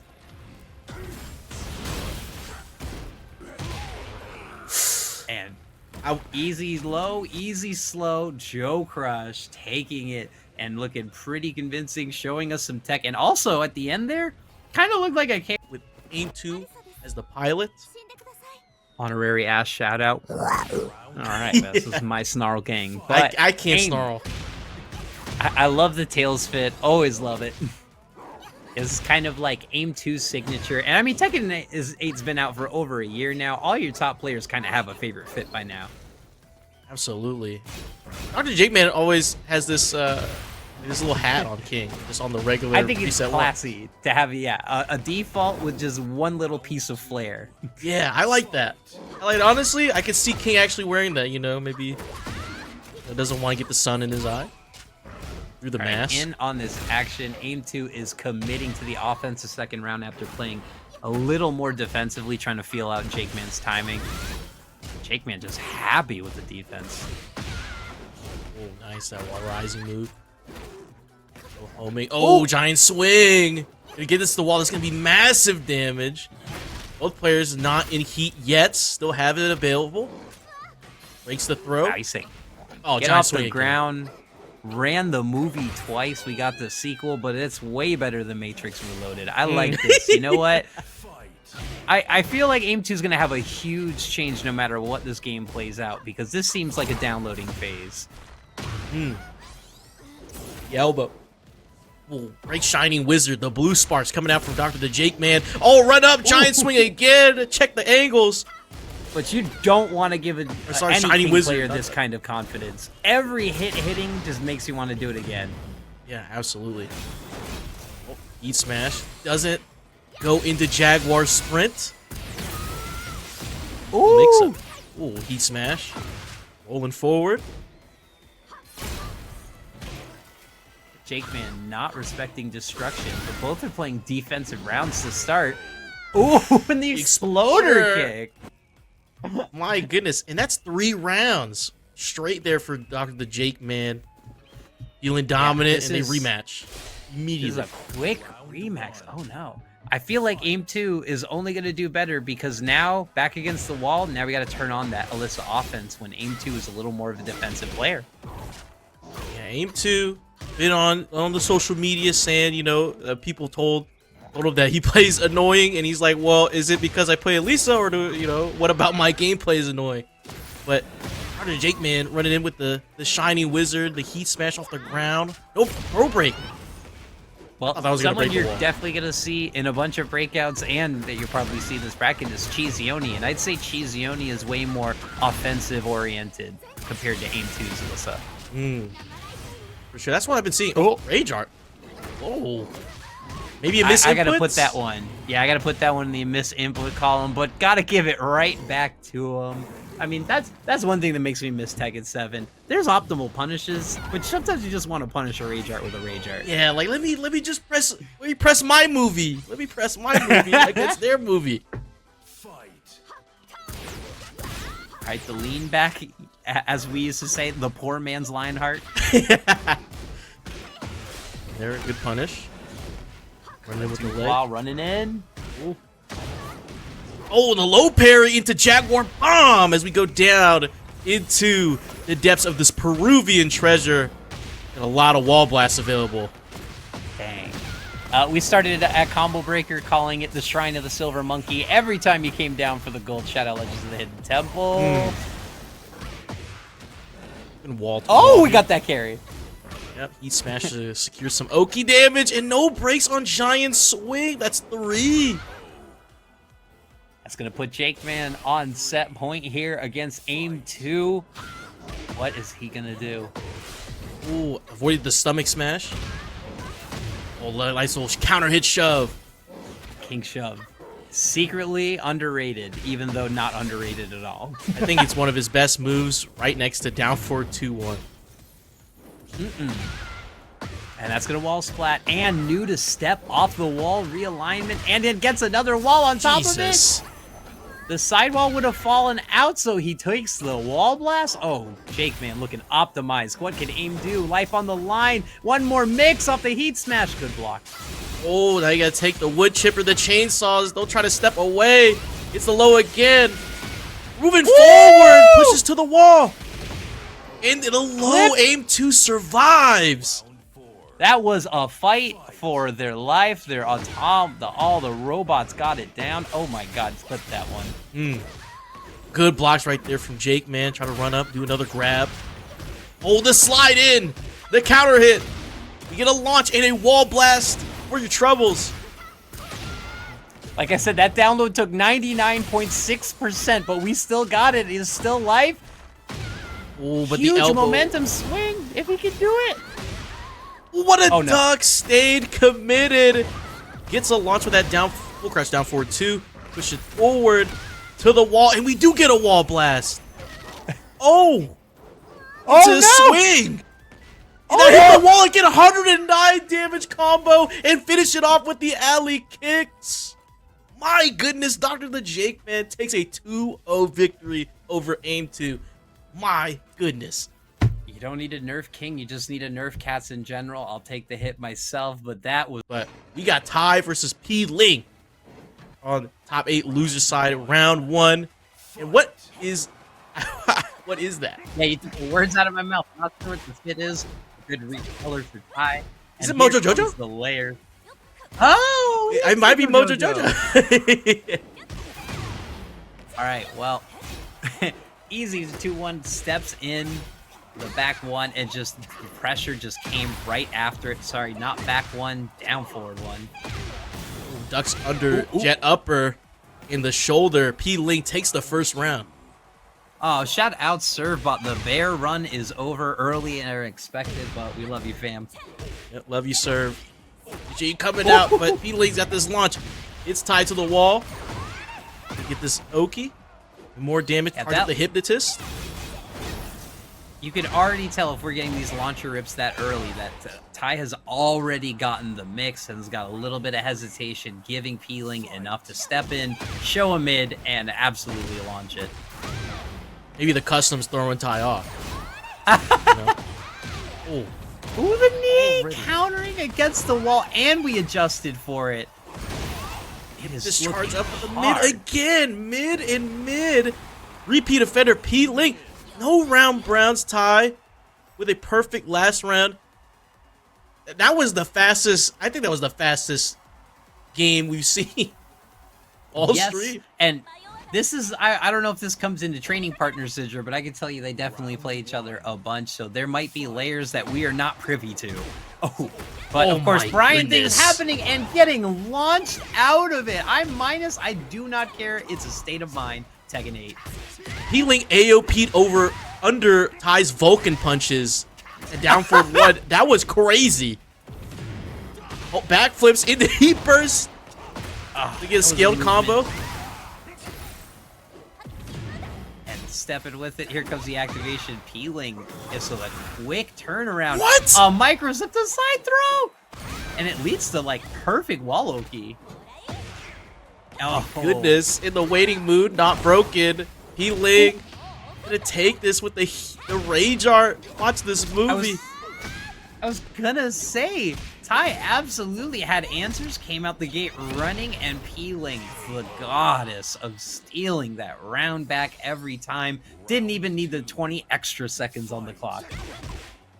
Man, Pling sidewalk Bryan's heat smash into a side grab, which got him Oki towards the wall. That was crazy. Oh, a little hesitation right there. Had the sidestep.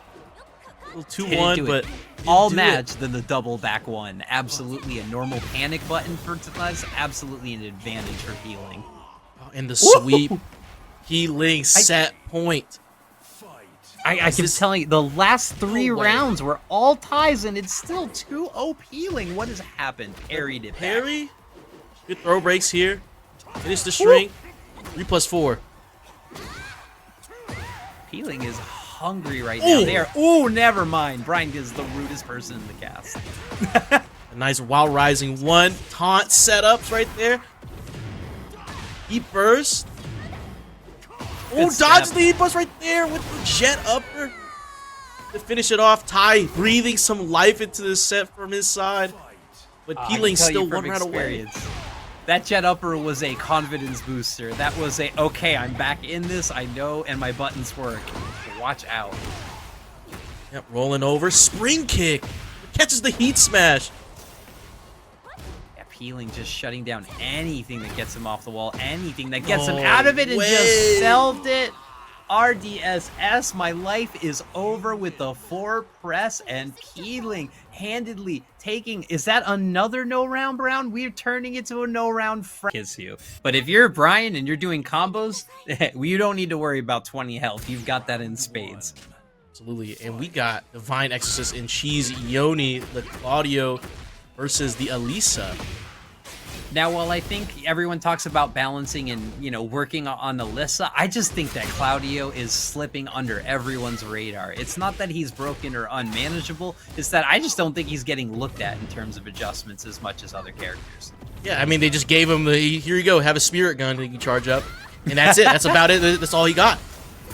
And now, you know, we saw Mogul just take away his combo breaker with that Claudio and showing us how real that new mix is. Made every single online and ranked player going against a Claudio feel so much better. It's not you, trust me. The finger gun is a game that gets all of us at every level. Oh, CheeseYoni trying to do a backflip right there. Both players in rage, charge up with the gun, not all the way though. Chainsaw's coming out. Spell. Oh! Running 2, what a And pickup! Off a counter Even hit. on scale, just knew it was gonna work. And it tornadoes. Why not? This thing does everything. And the spike? Ooh. I like to see that. It's a tornado here. We're gonna push it to the wall. Heat burst to extend the combo. Spin around. CheeseYoni not afraid of destruction stance. Best friends with it. Oh no! Oh, that braced the wall. Against the wall, touching hitboxes, Season 2 Tekken, one of the most difficult things to encounter or work with. How many times have you had your combo go through somebody? Yeah, it's been a lot. It's been a lot. Very frustrating at that. Very frustrating. But, man, we see the charge gun right there with the heat. The guard break. Oh, but watch out. Low heat smash. Just right, when you thought about everything, it's the low heat smash that gets you. They're listening to us. They're trying to break every single floor wall now. I think it's the goal. Good break on the throw. Yoni going in with the chainsaws. Absolutely milking those destruction stance lows until Divine Exorcist can block him. But the one time he did, he went through it. We're breaking another wall. With just the low heat smash. I've been playing Kazuya lately, and that's been all I've been doing. Low heat smash. They forget about the low heat smash. Always spinning around, evading. Just look at this comfort. Every button working in destruction. Even stepped it and waited it out. You don't know how these hitboxes are going to work. You don't know. You might get clipped somehow. Or maybe CheeseYoni hesitated a little bit, but CheeseYoni's still in range. Caught the hop kick, but no launch. 5 seconds left. Snap kick the chainsaw and ate a 3-2. Divine Exorcist having fun with it right now. Mine is just letting all the arrows fly. Target lock. Caught CheeseYoni out the air. Goes up 1 against CheeseYoni, and the Claudio's looking fire. The Claudio's looking solid. But amazing neutral too. It had to make CheeseYoni kind of commit to some destruction stance setups, the 1+2, the pull-out chainsaws with a little bit of armor. You had to see that, like, really had to use resources and claw his way to get sustained offensive pressure. And I mean, Divine Exorcist twice just said, you know what? Sidestep hop kick, the sound of his people. Yep. Sidestep hop kick. You know, running forward in the hop kick as well. Oh yeah, all the Iros, the wall running 2s were landing really well, especially end of round when you can't duck. Ooh, what a low parry. Nice reaction right there, but dropping these combos though. Oh, just a down forward 2. Get him in the air. Alright, wall pressure. Looking, oh, wants to set up chainsaws again. Oh, like, I like this. This game plan is working. No sidestep or in the corner, but we get a wall splat. into Tornado, and that's a combo right there. CheeseYoni getting first blood in game 2. Yeah, absolutely. Just great use of meter and knowing as soon as he's in, I just have to pop. Again, starting in destruction, knows to step the running 3-2, didn't wait for it. Amazing punish. There we go. Step the spirit gun. Knew that Vice was going to charge it fully, or was going to charge it fully. Safe enough to step. Yeah, pinned in the corner and used the throw break just to get out of there. Switch places and pushed out of there. CheeseYoni looking like a new player. Got Marvel cross-ups. Hwoarang got confused as well. Now both players out of heat, but Divine Exorcist in rage. The running knee. Sliding in. Alisa is a sentinel. She calls bombs and drones. She might as well cross you up with them. Absolutely. Seeing a lot of Alisa players throw out the rocket. Aerial rocket just in case. Want to do something risky. The low. Oh, this doesn't gonna kill. Yeah, it kills. It kills. Woo. I like it. You know what? Usually when you have that much of a life lead, you sit back, you let your opponent make the mistake, but CheeseYoni using great pokes, because if you let Divine Exorcist start up a mix, that's going to cost you more than 40 health. It's the counter hit right here into heat engager, guaranteed. Charge up the spirit gun all the way, couldn't get out the wall. Just gotta eat that. Not immune to radiation poisoning, and you are not immune to the finger laser fully charging.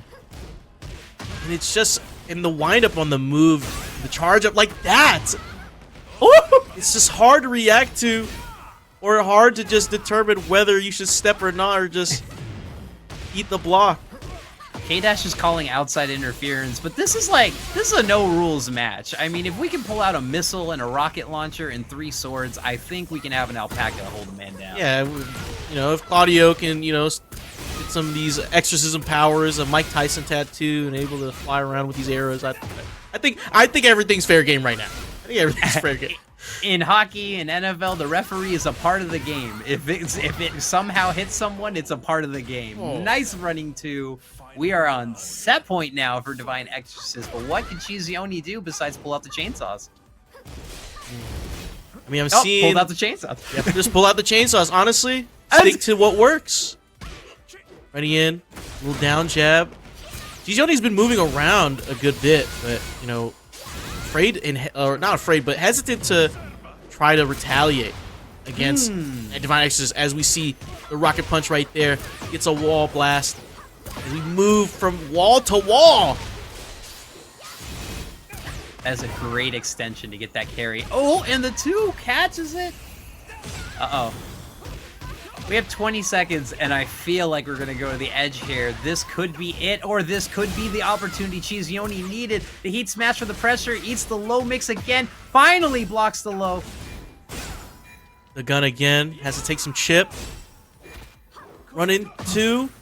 Oh, the bow. Trying to get hit. 2 seconds. Has to press something. The range art, sidestep block, and Divine Exorcist takes out CheeseYoni and moves on in the top 8.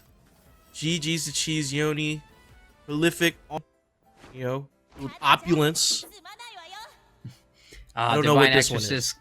Giving a shout out to King Servbot, who unfortunately just made it out of the bracket. Shout outs to the Bear Army, of course. And shout outs to Colonel Cake for the sub. We love you and we love the play. I'll never play a Mishima, but we are watching AimedTwo play the I was about to say Xiaoyu, but no, he is not learning a new character. No, still on the Alisa. Peeling, of course, giving us the Xiaoyu action, but this custom. Both customs right now, really nice colors. They're probably references to something, but I don't know this one. I do not know this one. Chat will tell us, but AimedTwo looking good in orange and in purple, not looking good against the wall, but great patience to get the mix and the low, but AOP saves us all. AOP, the Moonhair Palm into Heat Smash, catch the Hypnotist, as got a splat, but no break on Waning Moon. Yeah, that was absolutely a mental stack moment. He was doing so well, ate 3 sequences in a row, tried to step, got thrown, and it costs you your life. 1+2, and a flip, and AOP on my whiff. Why not? Oh, sidewalk into this launch. AimedTwo pushing it forward. He gets caught. Back turn. What a setup from Pling. Jumped over into a back turn sweep. Yeah, that had shades of kind of our old hop over cross up launch deck, but took the sweep out of it. Really smart awareness. Oh, whiffing just by an inch of the blade of the chainsaw. And finishing the string on delayed timing. Pling already up 2 rounds. AimedTwo being more aggressive in this set right now. Fighting against Pling. Yeah, I mean, this is good. This is what I'd love to see from AimedTwo. This is kind of the final game scenario that we've seen him in a lot of other times, and making it, oh no. Pling is starting up, but no, doesn't get the second balcony rate. Oh, looks like AimedTwo almost got it. Somehow it didn't work. Went for the sweep. Out of the ballerina spin. Gets Pling in the air. Oh. And the Spank heat burst. the jetpacks down. I like it. Rounded AimedTwo. Oh, and the hypnotist mid into heat dash. We get a balcony break. As we go down. And we still have and tornado. this kill. You have guaranteed damage. Yeah, this is gonna get scaled even more, but there's guaranteed damage. This is an actual will it kill moment. I'm gonna say yes. I say yes too. No! Harada's divine blessing! The 20 extra health, but it doesn't matter. Pling cleans it up. Bringing it to 1-0. Oh Had my our first goodness. Markman moment, and I was wrong by a pixel. Ain't no way to be. Honestly, you just have to live to gamble. Sometimes you just gotta live with your losses. We both lost points right there. Round 1. It's either Kiara or the most sad Gengar I've ever seen. Oh, Oi! the slide. I mean, absolutely worked. Absolutely tracked a step and went mid. We're spinning around. Just, you know, doing little acrobatics and a running tackle. Pushes Pling to the wall, got a splat. Oh, the if heat any burst. one of those chainsaw blades would have tapped for one more damage, she would have killed. Okay, corrected. Round 2. It's Harada's divine blessing. You know, that 20 extra health. You just hope he blesses you. Snapmare. There's something really cute about Alisa offering her head in a platter and just Xiaoyu launching her into space. Oh, we got a Naruto reference. Okay, thank you, chat. I had no idea Choji could shout out. Oh, missed it and completely stepped it. Didn't even want to wait for the heat smash or the heat dash. Here we go, both players in heat, but the heat smash is gonna take out AimedTwo. Now 1-1 in this game too. Yeah, this is AimedTwo absolutely putting great buttons out and Pling just playing outside the box. I think both of them are just throwing out moves that are barely, you know, represented here by each character. Just going deep down to the move list, digging into the bag, the balcony I need break. to clip that camera. What was that? Oh, we keep going. Explore the whole map. Got him. We still get the wall. Oh, but it missed. Caught a back Pling turn. was back facing. Got hit with a high mid string, or say mid-high string, and still had the presence to duck it the other way. Cameron spinning around, side switching all over the place. Now both players in rage. AimedTwo still to heat though, walks away from it. Oh, and the heat smash evaded the moves from Pling. AimedTwo 1 round away from tying this up.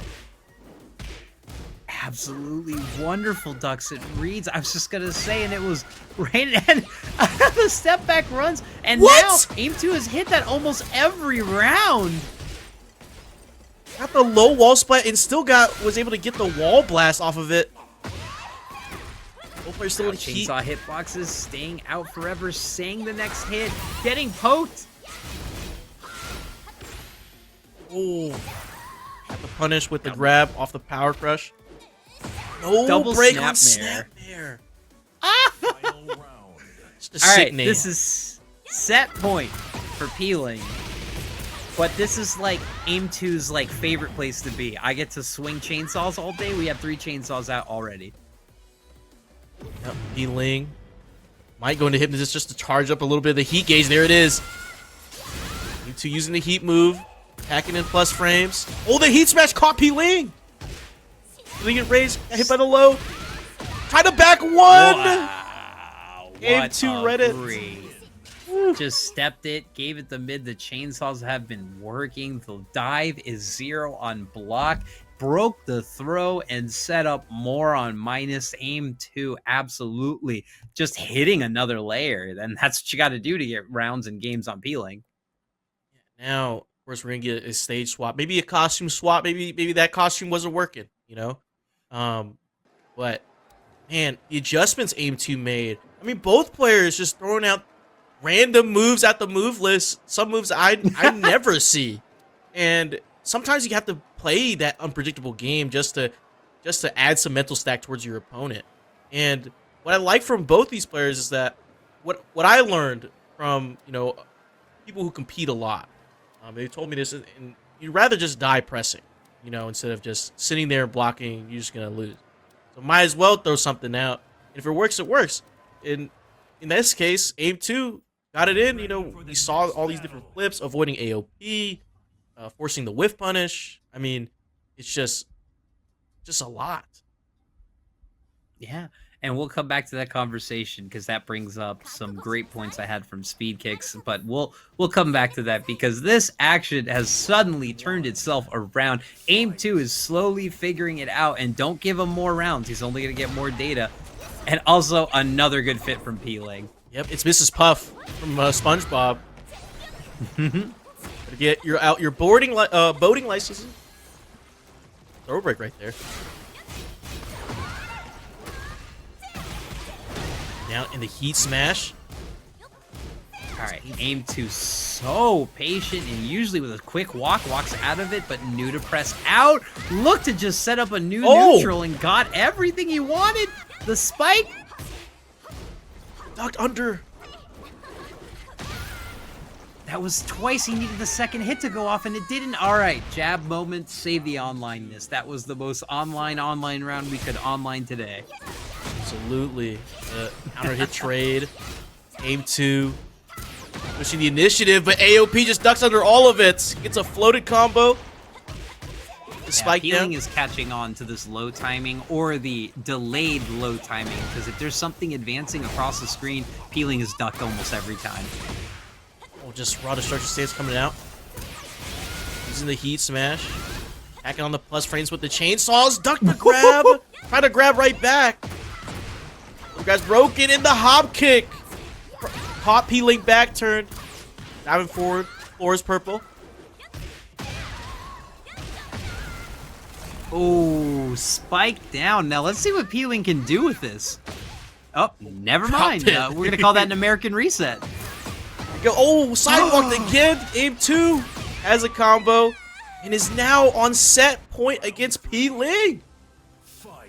Could set, could keep the money alive, could make the pot bigger, or he could run it all the way back. We were talking about this. Let's see how Pling plays with their tournament on the line, down 2 rounds. Oh, the flips! Whoa! The movements! Sidewalked again, but a block! Tekken 8 hitboxes at its finest. That's gonna spike, but that's not gonna floor break. Oh, and we have a soft floor break too here. So either one, whoever gets it here, is gonna win this round, but the heat dash, AimedTwo in rage. Oh, caught out the air, the jabs! Dream's still alive. Pling warming up now. Pling fighting for survival with AOP. And the heat engager gets the launch. We go down. Gotta see Mama June. Let's go, Subconscious. Oh, charge up the hit. The Tiz went for the low for the first time. AimedTwo was ready. Get more steps. Couldn't get a better punish out of it. Oh, what a trade. Pling went to the double low. And this now a final. The scariest place to be. Pling, Mr. Time himself, absolutely the clock manager, getting the full walk and the launch for going to town. Oh, dodges the slash kick. and gets a launch. He said I can do that too. I can sidewalk your running move. Oh, the heat burst floats. AimedTwo. Scale damage. Charge up. Hypnotist went for the low launcher. This can kill. This can kill. Heat dash. No. Oh, the extra health. Run up. Finish the string. Still has heat. A heat engager will do it. All the health coming back. Entrust chainsaws. Oh, it gets floated. No. Oh no! Hypnotist low. The charge up catches AimedTwo and Pling moves on. My goodness! Wow. I just saw confidence. I saw it filling Donte with an even better one. Goodness, man, this top 8 is just packed with talent. And of course, now Divine Exorcist has to face Donte, who put CheeseYoni and Pling into losers before losing to JoeCrush and getting down to the lower bracket himself. So we'll have to see what Donte can do here against Divine Exorcist on this Claudio. Law is a god killer, and I can tell you that Donte is as well. This could be the answer for Divine Exorcist. You know, could force him to play the offensive way, because don't let Law get those plus frames out. He'll keep doing it. Ooh, and we get the wall blast off that string. Canceled it. Ooh. Was in the corner, now pushed out of it. I guess there's a low wall splat moment. And the Blue Moon ducking under everything. Absolutely a win button. In Starburst, why not take it? Yep, it's plus frames. Moving in. Oh, back one. Charging the cannon even without a full screen ahead. Oh! And then down forward too! Oh no! And we got wall and we got time. Yep, 1%. 1%. I like how Divine Exorcist took a knee, you know, a little soccer practice. Yeah, you know, just take a breather. We got next round. Blocked the slide and called it out. First slide of the game said, I saw that. Absolutely. Takes the Ira and the free wall pressure. Oh. Oh! Heapers cancel. Made Divine Exorcist whiff in the nunchucks to launch. You know what? I have shook my head at Donte's activations, but they have both been crazy and led to offense. Don't ask me how, but we closed that out, and Donte's gone up 2-0. The thing about Law is he's going to hit you with a billion moves, and then he hits you with the tornado. The combo is never over. It is a feeling of dread and anxiety, as SEA would tell me, of just seeing blocking his heat smash, and you know there's another hit coming for 8 seconds. Oh. And Trap and Divine Exorcist into these frames, just hitting the heat smash, and then the wall ender. Donte 3 rounds in a row. No round Browns Divine Exorcist for the first game here in losers quarterfinals. Wow, the quickest rematch. That one had a little bit of salt in it. 3 seconds of salt in that rematch press. That's when you get just so frustrated. You're like, oh my god, I know what he's doing. I know what he's doing. You know what? Rematch right now. That was a let me at him moment. Yeah. Let me at him, coach. Let me at him. Man. Finally, a bit more aggressive here, too. Pushing the initiative. Heatburst's going to catch. Right, Exorcist right there.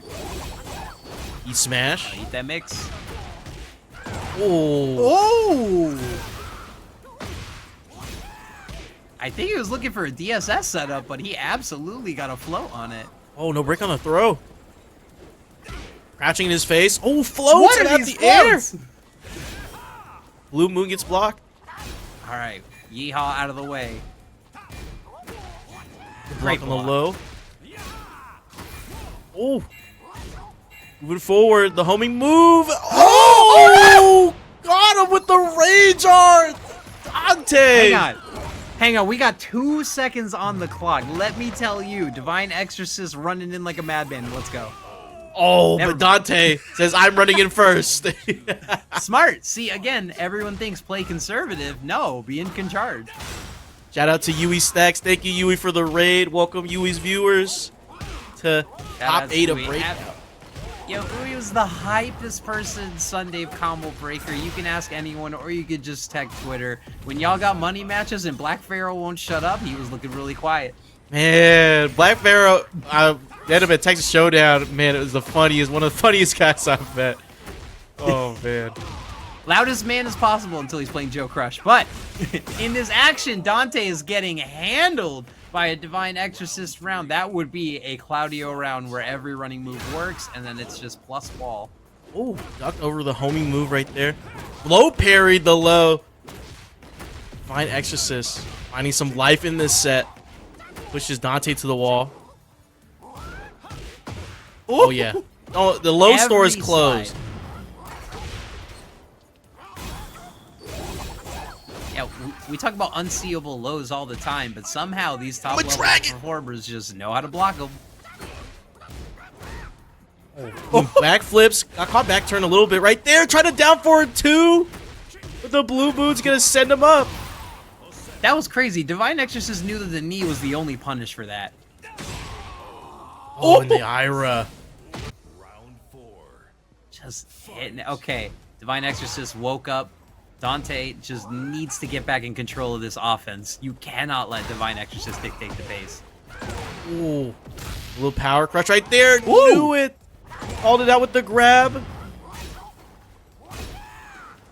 First. Now says this is my offense. Gets the flips. Could capitalize on it. Oh! Knew to end it with the slide swing, and now Donte is on set point here. Could absolutely take Divine Exorcist down, or we could see the return.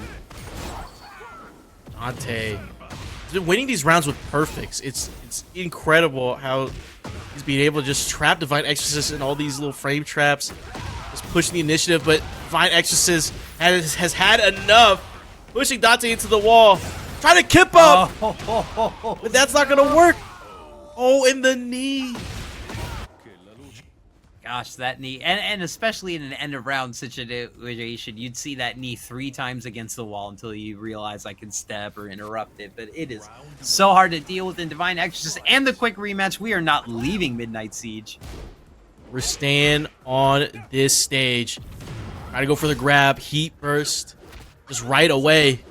Oh, could have whip punished that. Try to whip punish with the heat burst or the heat smash. A sequence of 6 hard reads in a row that all whiffed. Oh, sidewalk the running 2. Gets the wall blast. Can we get a combo here? A lot of damage. Dragon Hammer pressure just said, nope, get off me. Got him with the normal throw interruption. The normal throw again. Got the down for 2. The counter hit trade. Pushes to the wall. Blocks the slide again. Slides are not happening. Slides in this house. There are no slides, only swings. Got a reset too on that combo. No, the guard break, the spirit gun. We get a tornado at the wall, and still survives the kip up. 1 second. Oh. Round 2. I just absolutely stunned at that, but you know what? It's just another round for Divine Exorcist, who's heating up, who's getting the download. Donte just absolutely better take this pace. Oh, but the 1+2 not broken. That's a launch, but the low block. Don't throw lows against Divine Exorcist. He's just blocking and punishing all of it. Oh, the duck. Yeah, it's just cannot resist the nunchuck. Getting a little bit of your heat bar back makes total sense. Side step 4. The homing moves. Oh, try to step. Let it rip early.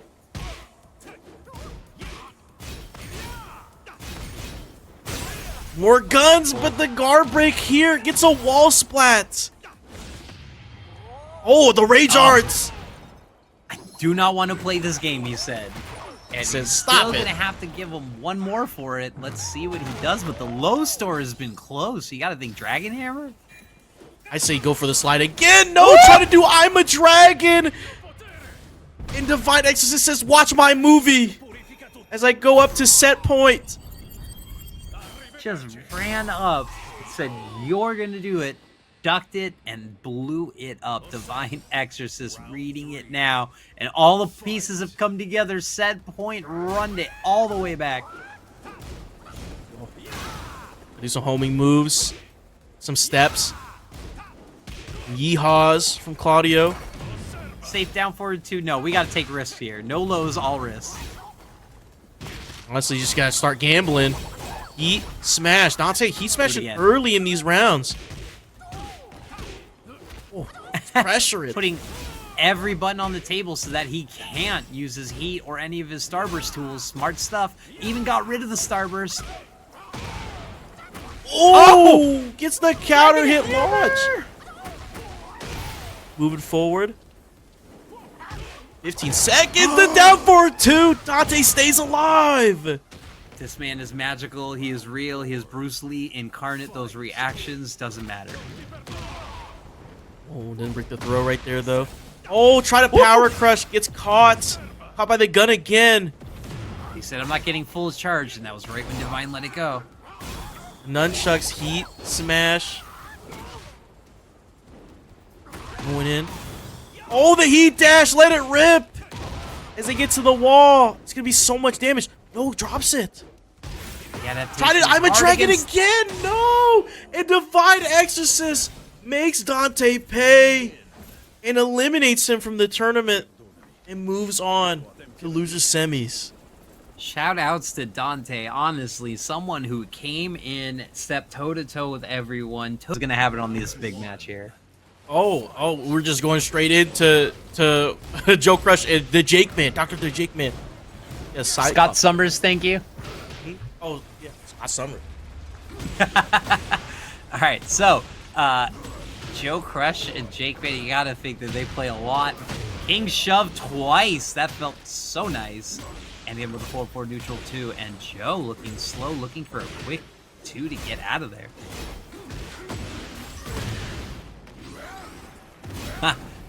Hit it with a charge, put him against the wall, and the heat dash. We've got this.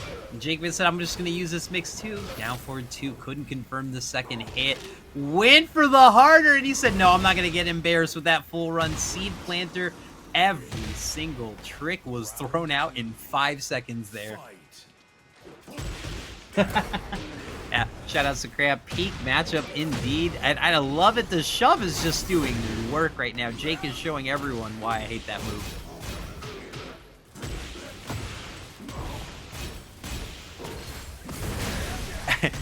This is a slugfest. I feel like King can space and move and do so much more, but you know what? It's JoeCrush there, and when he's swinging, it just felt like a Rock'em Sock'em Robots match. Great block on the toe touch. And he even need the low. Crazy. Oof. There's belligerent gaming going on right now. Yeah, just going crazy in the alley kicks. Just running rampant. Yeah, big bodies swinging faster than I could ever do with a Nana jab string. Like, whoop! I'll try to do the little string right there. Ducked under the palm. It's tornado. Also, these mid reads and these knees are crazy with JAKEMAN. I just feel like it's more of a player read than anything. We'll try to shove right there, but the heat burst has a little bit of armor on it, and the heat smash 10 frames. Don't blink. You might miss it. Holding back. Oh! Oh my god! It just said I'm waiting for my launch. Oh, there it is. Yep, gets tornado and cleans it up. JoeCrush. Game 1 point. You know, people are asking if there's a way we can make Tekken faster. This is fast Tekken right here. This is turbo mode. I don't know where they found the code. Yeah, I think it's just, you know, this is like when you join a spectating a match a little late. Try to speed it up for you. This is right now. This is what it is. Oh! Wow! The It's jump crouch throw. elbow back against the wall. That is a crazy button. Went for the mid. Oh, breaks the throw. The running tackle. In the plant the seeds at the wall. Plant the seeds again. God. Oh my goodness.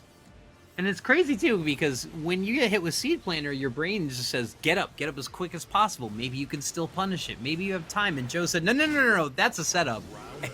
Ate him twice for waking up on it. That's the thing. You just think, oh, why is he throwing out this mega minus seed planter? But then he hits you with the setup, and you're like, I understand it now. But if a Jack player does the baseball slide, they're still trolling. JoeCrush, if you hear us, throw the baseball slide. Oh, the counter hit shove. Doing so much work. I feel like half of Jake's man damage came out from that in the heat opening. Forward neutral 2 getting stepped. Low. Running with the Jaguar sprint gets interrupted. That is a crazy read from Joe. And even getting a launch to close out the hit, I'm not satisfied with a jab. I'm going full move. Oh, what a pickup. This combo is insane. JoeCrush, what are we doing? What are we doing? That felt like an old Tekken 5 like Magic 4 combo. There's no way I could dash and scoop that. Joe said, yup, that's mine. 10-frame heat smash, everything coming up Millhouse. Oh, sidestep heat engager right there. It's the 3-2-2 wall enter. Opts to not go into Jaguar sprint. Still in heat though. Cannot resist the wild throw of the command grab. And now just checking it out. Look at this Steve main right here. Beautiful gaming. Where's the Dempsey roll? Ooh, the forward 2 palm into the big Timberland boot. It is the boots and ass button in Tekken for us Marvel players. Ooh, the sidestep heat engager again from the JAKEMAN. Ooh. It with the implant DDT. Yeah. Oh, try to giant swing right after that. Oh, full crash down for 2. It's the usually when you have 2 throw characters, they want to throw each other back. But I guess Jack is a full robust throw character for Joe. Getting these pokes and getting the knee. The knee has been the answer anytime Joe's go for a down back 1 or down back 2 setup. Ooh, trying to avoid the Gamma Howl, but gets stomped on into a counter hit launcher. Yeah, Joe's going to show you tech you've never seen before. Let's go. Ooh, block the launch. I mean, and that's the perks of sticking with a character for so long. You just know all the tech and, you know, being so aware of every situation, any counter hit launching move, you already know the combo. You already know how to adjust. Ooh, wave into Shining Wizard. Oh, jump up into the elbow. I mean, Joe goes up 2, can still bring it back, but I just, this elbow tech is so good. It is working out, and even against the wall where his life's on the line, I know he's got recovery, but just Joe with the weird buttons always working out. And he's jumping back with it too, so he's jumping back into the elbow, knowing right when JAKEMAN's gonna approach, or when his opponent approaches, he's gonna get a forced crouch after if it hits. And I believe JAKEMAN went for another grab right there, so the neutral jump avoids the grab. So that jump back, hit him with the elbow, and boom. And yeah, most of those were at his disadvantage. You know, they weren't like frame traps. They were him trying to block, look for a great time to get out of the wall. Most of a step, but as a big body, you have to press. Absolutely. Shout out to AimedTwo with the raid. AimedTwo viewers, welcome in. You used to AimedTwo earlier, had some great games we got to see on stream. But JAKEMAN slamming it down onto JoeCrush. Ooh. Not enough carry. Joe with the full roll. That's some confidence in it. Nope. We're going for the alley swings. We're in it. JAKEMAN absolutely not out of this yet. Instant spark. Try to chest bump.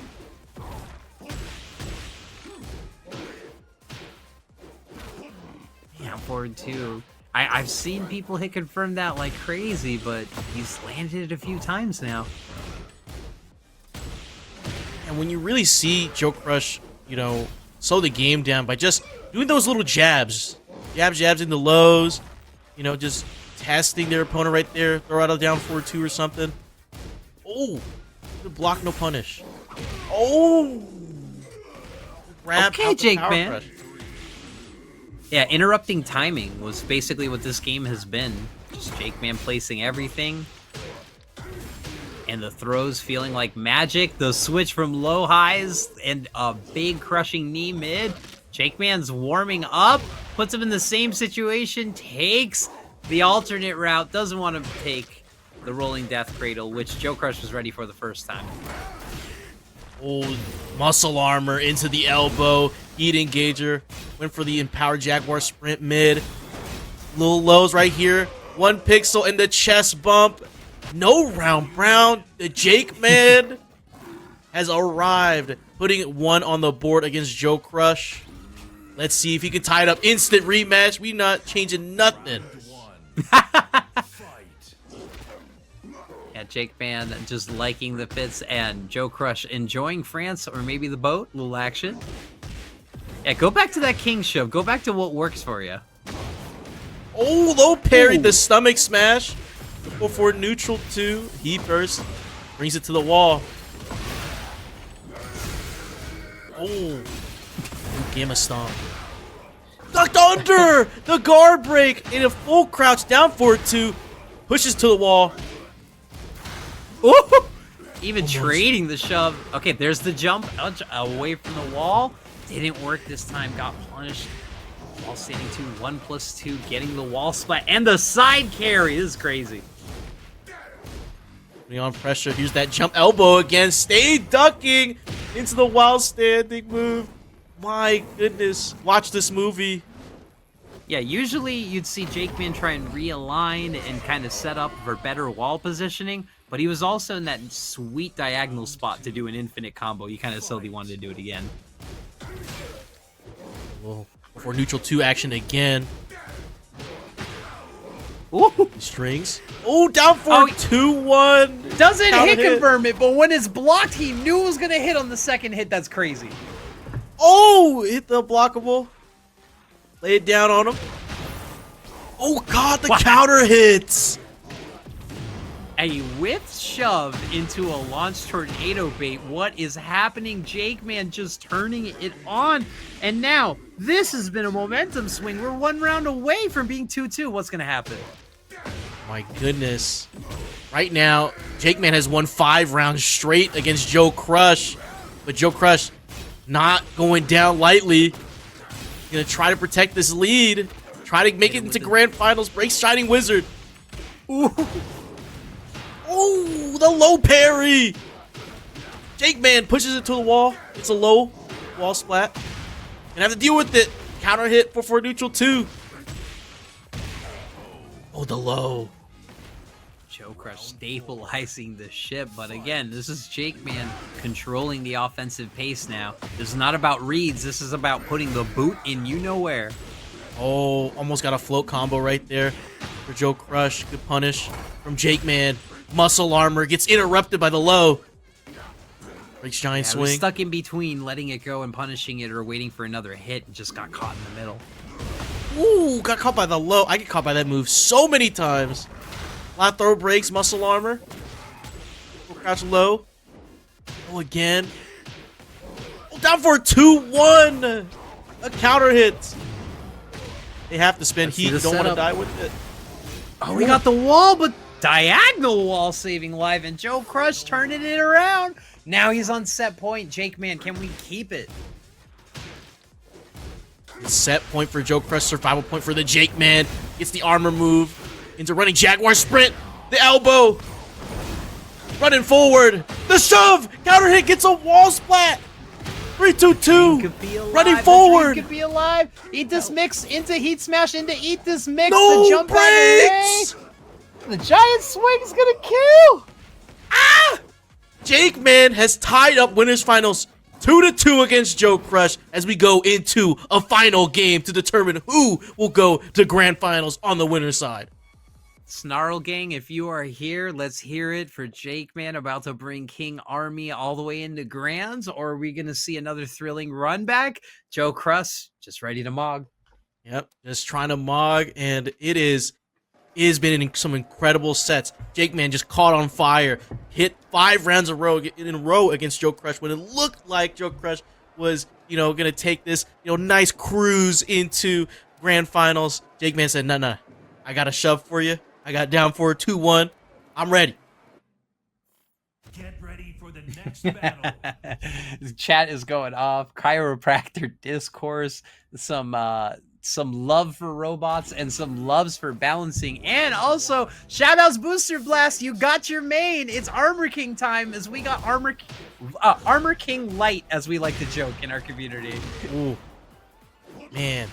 And Armor King looks amazing in his new design. A little carbon fiber on the abs.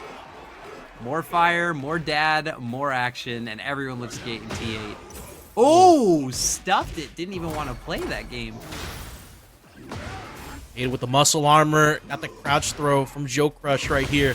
Plant the seeds right on him. The shoulder charge. He burst. Activates. Yep, just put fate in his hand. Ooh, and the down forward one. Working out well. Caught Joe ducking. Man, this is such an intense set. A lot of counter hits going away for both players. But JAKEMAN capitalizing a little bit more. Not just the Yamaha. This is one of the commentary games where whatever I'm thinking, my brain wants to say the opposite because you know it's going to happen. You don't want to curse it, but at the same time, it's just so much going on. The mental reads right now. Went for the running tackle, but the heat burst. The raids are right in your face. Was that an option select or the hardest of reads? Joe going to put 2 double pits to Chesty right through, and JAKEMAN just rage-arting it on the back Jaguar step. Heat smash rolled off the ground, dunked it, down for a 2 full crouch into Jaguar bomb. JAKEMAN 1 round away from heading to grand finals. It's set point.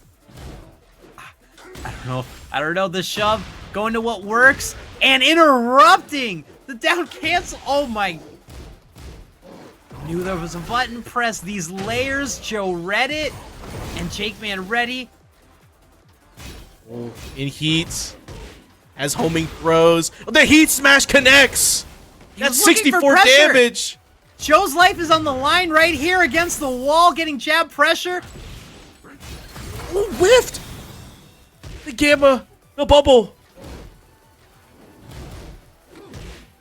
Getting scared. Gotta punish. He repped it. Oh, duck the throw. Edge. He's liked the duck setups, and he gets punished for his life as JAKEMAN clawed all his way back. He was down 2-0, and he brought it to a final each round until the very last game. Pling match up. So he goes to the loser's final. Oh, Divine Exorcist, not one for a lot of customs, but we got the all-black fit and Pling, pretty much one of the gods of drip. Starts off with a launch, we're going off. Oh, yeah. Alright.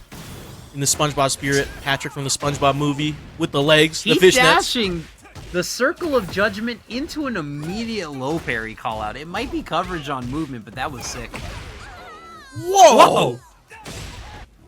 Now, like Joe is saying, and like all of us are feeling, it doesn't matter what level of competition you are. The cameraman and wall exchanges are going to be some of the most odd interactions you'll get in Tekken 8, let alone any Tekken game. We're pushed to the wall right here. I love the cape physics. I was about to say, just look at those cape physics, and you took the words out of my mouth. My goodness, no break on Waiting Moon, though, as Vi gets floated into this combo.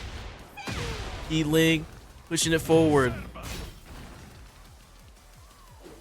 Yeah, especially when you both are like, it doesn't matter what character you play. You both are against the wall, and somebody swings. Sometimes y'all are just going through each other. It doesn't matter who had the hitbox. It just goes crazy, and the cameraman just turns all the way around, does a 180, and you're like, what is going on? Oh, back one right there, quick enough. That's smart. You can. I'm sure you could. Oh, sorry, Xiaoyu means Sly. Correct me in the chat, but like bag one on a secondary timing could probably answer all of those solutions. Yeah, it's evasive. It's pretty fast at, I believe, 8 frames, right? Or not 8 frames, like 9. Oh, floated. Ooh. He was trying to yeehaw. Oh, AOP ducked over the running 2. I mean, what can't AOP dodge? AOP is the answer to everything, but look at the hypnotist. Pling went for the low. It's called out.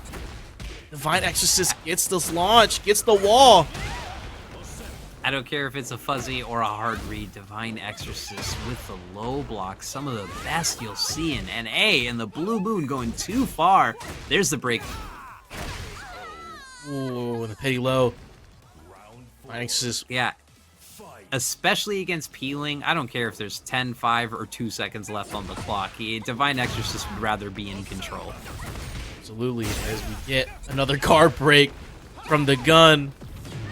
Sidestep for moving Pling towards the corner. Doesn't heat dash, opts to save it, but Divine Exorcist gonna get this combo scale damage. Almost, but not in the wall cave. But hit confirmed into the wall splat, extra damage, and the Ira for the flare as Divine Exorcist takes it. And this is your loser semifinal round, so this is heating up, and we're only going to get more, and you know JoeCrush is waiting for the rematch. Doesn't matter who it is. Yep, and this is top 4, so, you know, this is all going to be first to 3, best of 5 from here on out. Divine Exorcist going up 1 against Pling here. Yeah, I have to get in the habit of every commentary because I have to say it to myself running tournaments in Season 2 now. But yes, on the winner's side, nothing changes, right? It is still 3 out of 5 for your winner's finals. And then on the loser's bracket side, you're basically just stepping back one more round besides the loser's final. So the loser's semifinal are all 3 out of 5 on top of your finals matches like they always are. It's just very, very hard on paper, and I'm sure when you read the TWT rules for the first time, it's a little confusing. But yeah, just look at your loser's final and take one step back. Yeah. So it's going to be great to see. I mean, I like the change, you know, because, you know, as watching tournaments, you go to winners finals and you go loser semis, it's right back to first to 2. You're like, oh, well, that's weird. But now all top 4 is first to 3, and Pling gets this launch at the wall on the Seaside Resort. Yeah, and it's really rare that we see matches go to the clock, except for, you know, if it's a matchup thing or people are just poking themselves. So the fact that Pling is so patient and absolutely makes a Tekken 7 round look like the most thrilling thing ever, I think it's, you know, a test to how good of a player and how good of an entertainer they are. Low store is just closed for Divine Exorcist. Like, you cannot get a low on this guy. But you can get a back turn launch. Oh. That hop kick was just a coverage hop kick, you know? If you're coming in, you get hit by the windmill. Oh, dodges the heat burst. And a perfect round for Pling. Okay. I feel like Pling is waiting on these tools, and Divine Exorcist is also waiting before he takes offensive control. Yeah, just picking and probing each other right now, just throwing out the small stuff. AOP. Gonna dodge everything. Oh, sidewalk into hop kick. He stepped her so much, she even thought he could swing a new sequence, and he launched that. That was crazy. Back 1. Oh, the gun! Pling tried to step. Divine let it out early. Absolute war criminal with that move. Forward, forward, 3-2. If you don't lab it, you'll die by it.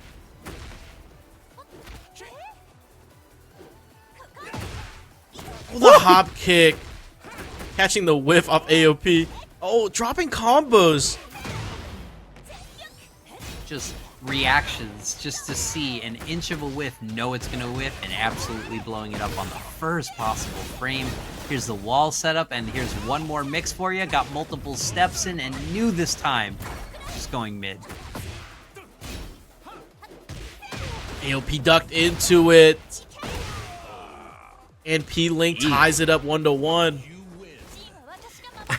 You know what? A lot of people kind of get caught waiting on the Circle of Judgment, the 2-1-2 that you saw there. But, you know, Xiaoyu has an AOP button. I see it. I don't even need to wait for that last hit. I'm just going to profile and go.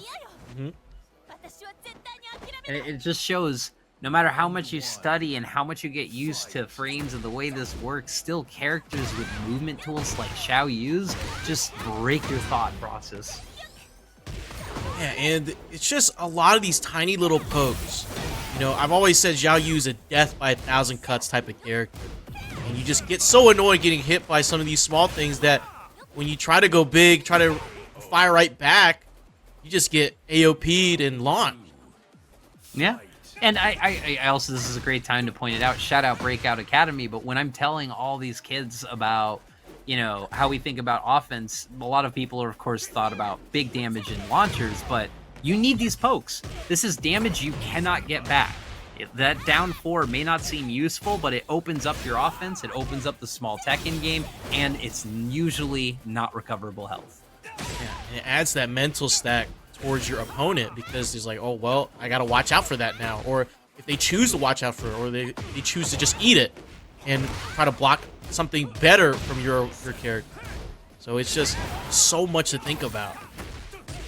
Yeah, Tekken looks faster when there's a risk of buttons and not always just 2 people swinging. If 2 people are swinging big all the time, that's just Soul Calibur. But like when you're looking for great movement, a quick down forward 1, and you're on the edge of your seat for a jab control, that's where you know you got a good manage. Almost got the full Also, launch. Oh, I love Soul Calibur. That was no hate on Soul Calibur. Ooh, AOP into the launch. Moving out. E-burst. Gets to the surfboards. Mid's red every time after every low block, but Peeling gives it the absolute nice Zafina impression, as we like to call it. Already running in, doing some damage. Side support catches AOP. Adding that one to the notebook. Ooh! And stepping the launch. Oh, another whiff move into hop kick. Divine Exorcist. So ready, reacting. Wow, like forward 3-2, you're setting up the laser, but just like a clinical mechanic. Whoop, you whiff, that is absolutely your life. Counter hit trade, back 1, moving away, the Ira, heat engager, it's a running knee, just pressing, caught Pling!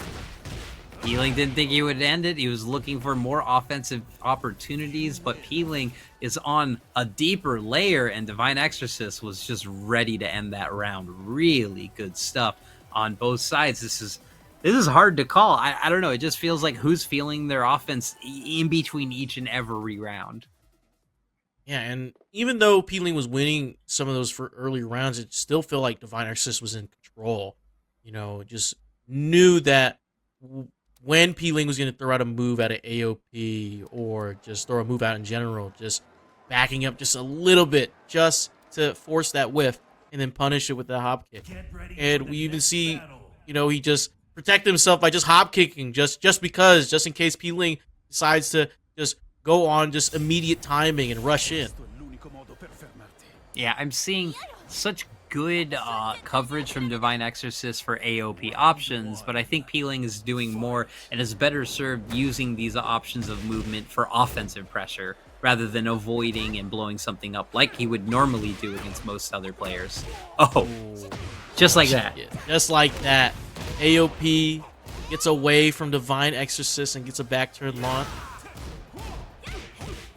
And it's just that this time Peeling was ready for it, running 4, and activates and just knows he was going to get stepped. Tried to cancel it, but Peeling was ready. Try to get to the wall on Coliseum, and we do. And that's 3 damage right there. Peeling taking the first round. Peeling is hungry, does not want to let that money go, does not want to let this bracket go. Yeah, and this is going to be a lot for Pling because if he wins this, you know, this entire tournament, then he gets to cash out on the Champion Circle, $375 separate from the $100 right now in the match arena. So, watch the slash kick. Oh, the yeehaw. Taking you for a ride. I love this carry. Oh, opposite early because he wants the Starburst and the setup again, but he was in heat, so he stays in Starburst. But Divine Exorcist could turn this back. Man, running knee. Ooh, ducks under. Now running 2. Yeah, you can see that Peeling is playing a little more patient and back, is not advancing, looking for it, but Divine Exorcist has not been making much mistakes on offense. Never mind. Like, that was a mistake on offense right there. Cannot open my mouth. Peeling really ready for it. Opting to go for the Hypnotist mids. Divine Exorcist has been blocking the lows, but I wonder if Peeling would have just went low, maybe he would have caught him. Peeling trying to make it a show.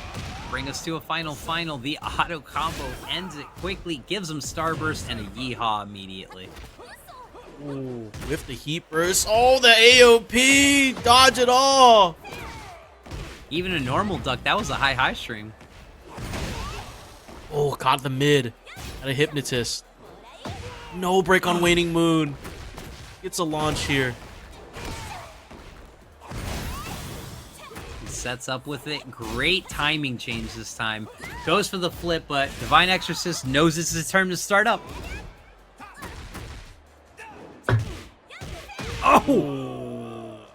No psychic hop kick read. That was the Ume Shoryu of the past, but it did not work out well because Peeling knows how to play defense. Peeling knows how to dodge, and you know Peeling knows how to AOP out of that.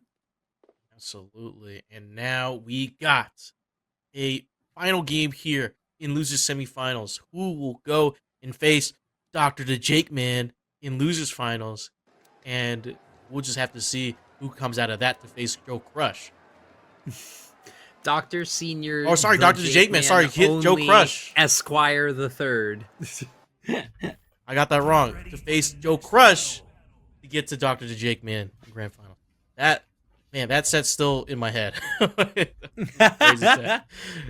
Oh, good player is in your head even after the match. So that just shows the level of Yomi that we've got here. But speaking of subconscious, we are here in your mind, specifically Jin's mind, which is very empty, surprisingly. It's got a few, homie gates in there and some like skeletons of weird. I don't even know what those are. Is that Paleosaurus? Even though I know it's a reference to the previous, it still reminds me of like the old Devil Jin Tekken 5 Cathedral stage, but yeah. It's not. Reminds me of the what's that? It's like that old Tekken 5 stage, more like Yoshimitsu stage. Ooh! I'm surprised that doesn't break the floor. Read the touch, the slap in between, and the scoop. Sis said, you know what? I don't want to play this combo. I'm going to take it. But 15 seconds. You know what time it is. Our favorite game. Not will it kill, will it timer? Oh, yep. 7 seconds left. Could hear the DBZ sounds. Peeling, powering up. Oh, yeah. Just leave 1 second on there just for good measure. Oh, it is a treat. And, speaking of short timers, one of the specialty tournaments we're running at our monthly dojo this week, we are doing a 30-second timer inspired from Tone. Ooh. And I feel like Peeling would be a demon in that bracket. You give me half the time on the clock, I'm on. Yeah, I'm just going to do a few pokes and I'm walking away. Clutch performance, a clutch throw break, setting up, and again... Gosh, the mental stack and these not doing a full charge. Ooh. Gets a throw there. Spinning around, try to throw again. Sidestep 4, catches Peeling. Oh, got caught by the string. Hold away. Oh, got a launch! He just slapped it out there. Oh, no. Okay, never mind. The fallouts almost led to Doom. Don't give Peeling a chance like that. We'll try to snapmare to break the floor. Yeah, it felt like Peeling was just trying to play a little too cute, a little too avoidy when he had free damage on the table. But there's free damage. There's the spike. We're going down. Let's see Mama June. The aerial tailspin into heat. First charge up. The Hypnotist went low. Finally catching Divine Exorcist with the charge Hypnotist low. And went for the mid. The mental stack. The 50-50. Did not miss a low block, and as soon as he got hit with the low, everything broke down. Still in back turn. Went for the sweep. No break on Waning Moon again. And this is set point for Peeling, going in with an advantage, hit him with the Yamada. We're in there. Block the low. Divine Exorcist is ready. Charges up fully with the gun. Back one. Back one. And hop kick. Oh my. Bated breath. So scared to call it. Don't want it. Just gotta see it. We're just witnesses. I don't even know what to say right now. It's getting tense. Jumped over the kick. You're jumping. Peeling's powering up. Please, Divine, swing now. Act like 15 seconds is 5 seconds. If you let this 10 seconds run, everything's about to happen. And the scoop. And he's bringing it. Even the combos, Tekken combos are way too long. What do? 2 seconds. Get back over here. He said, nah. He said, you got that. Pling moves on to losers finals. GG's the Divine Exorcist. Thank you so much. Waiting to get that run back against the JAKEMAN as we get Juggernaut versus Mr. Krabs. Is this a Tanuki? Is this a Apocalypse Hotel reference? Or are we just doing, look, a chat, let me know, as the Juggernaut starts the round off with a wall carry and JoeCrush doing JoeCrush things. It's Mr. Krab, $1 million. You know, SpongeBob. Of course, I was reaching because I've been watching Apocalypse Hotel. I thought I saw a Tanuki, but no. Peeling getting mogged that first round. As remember, we are in our losers final. This is 3-5. First to 3. And JoeCrush already starting off hot. Even though he had to wait, you know, for the loser semi match to come through. But of course, I mean, these two have fought time and time again. You know, Titans in the online scene and in North America just clashing over and over again with these characters. Pling, I need some life, but the heat dash from JoeCrush is gonna push it forward. Yeah, especially competitors like these two, it's almost like an anime moment. Just smoke a cigarette. You again? Yeah. Find ourselves here again. Oh. All right, Julia, get in the ways. Mr. Krabs is angry and red and got low parried. Never mind. Return to sender. Goodness. Hey, I was ramping. I was feeling the Peeling pop up. Yeah, I was about to say, I was like, you know what? The low might hit today, but JoeCrush is like, no, I'm ready for it. You don't care about your feelings. So I got a game to win. I'm trying to mog. Yeah. The double low and the parry in between that was sick. Yeah, pushing Joe into the wall. Joe just not doing anything. Oh! Yeah, he was trying to prepare for something. He was cooking something in that crooked brain of his. How many times do you see a 2,000-pound Honda Accord jump off the wall and absolutely carry into a heat dash off the Gamma Howl, make some noise into the catch, and we are all the way at the wall with the setup on down back one that didn't even do 50 damage, but it looks so cool. Throws. 8 seconds. Oh! Yes, I've looked. Oh no! I was gonna say yes. I've looked up Jack's weight, and it is surprisingly small for a giant 2-ton robot. But this is huge. This is still one touch either way. Still 4 seconds. Oh, got him! With the 5 seconds, it was all JoeCrush, but as soon as it crossed 3, it turned into Peeling. Yeah, it's Peeling's time. Oh, as they eat this crouch throw. Also, it's one of those moments where sometimes you feel a launcher hit so hard, you snap back. Oh, the Gamma Bubble. Go back one just to get out of there. Rolling forward. Deep burst. Right back at you. Yeah, Peeling having to use these resources just to keep Joe in line. And now, scary game. Joe with the life lead. Great throw breaks. Not pressing into AOP. Look for a Brack throw. Gotta go in. Change up the timing. Ran away from the rocket kick, but floated out the air. JoeCrush takes the first game. With the Little Mac combo, 2-2-2. You know, you were saying, Maya, how you said Jack 8 weighs as much as a 2003 Honda Accord? I'm going to double check right now. Jack 8's weight right now is only 400 kilograms. Really? Maybe he's like fully made of like carbon fiber or something. You know, really like it's polycarbonate So- maybe. That's like, you know, 900 pounds. So that's even like 1,000 pounds isn't any car. Even my track Miata is still 2,000 pounds. It's like half a So- Honda Civic. Why does he hit so hard? Anyway. So these Jack units that have been like mostly jobbers besides Jack 8, you know, made for combat, are surprisingly light. You just have them in your home just walking around. I mean, 900 is not light, but you know, it's not as much as a car. You know, I was like, you know, even if it was something like a situation where he had like tungsten cube arms and only in his hands, but that would be a mass situation where it would still weigh a lot. You'd have 800 pounds in just Is he your made of like fist. vibranium? Like, is he just, you know, like what's going on? What are they doing over there at G Corp? You know? I mean, saving weight. I mean, my car still can't save that 1,000 pounds, and he's gapping me.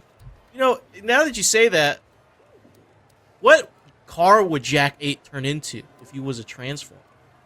I mean, again, at 900 pounds, it's got to be like a tiny K car. It's got to be like a Yeah. Japanese, you know, Yeah. cappuccino. It's got to be an AutoZam. How much does an AutoZam weigh? I'm going to Google that right quick as we load in. And, ooh, Peeling switching up to the Yoshi. Oh, just out of nowhere, out the blue. We've seen him play Yoshi at the, you know, events that he's been playing in, so, you know, maybe that's the solid secondary. Oh, had to bring out the Squidward. One of the tiniest cars with gull wing doors is still 1,500 pounds is a light Japanese K car. So Jack, What is he, a go-kart?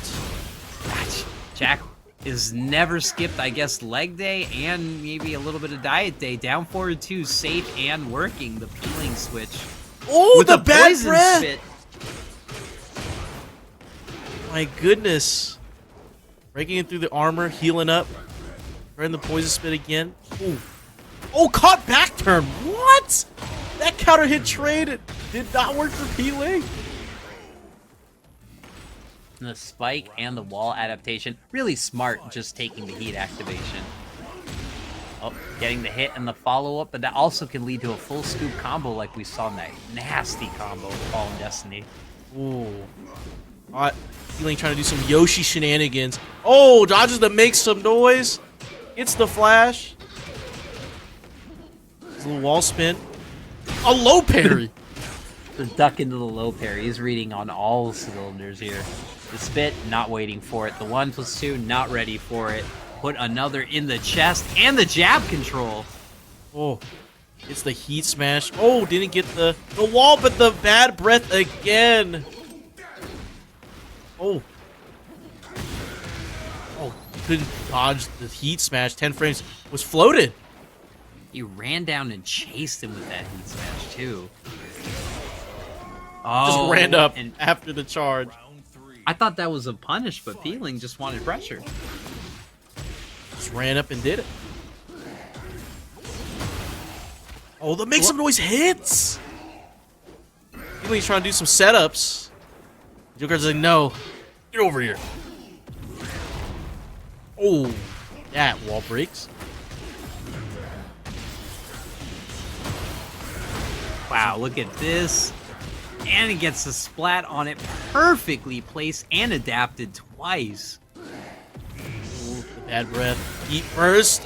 Whiffs. And just the 10-frame heat smash from JoeCrush.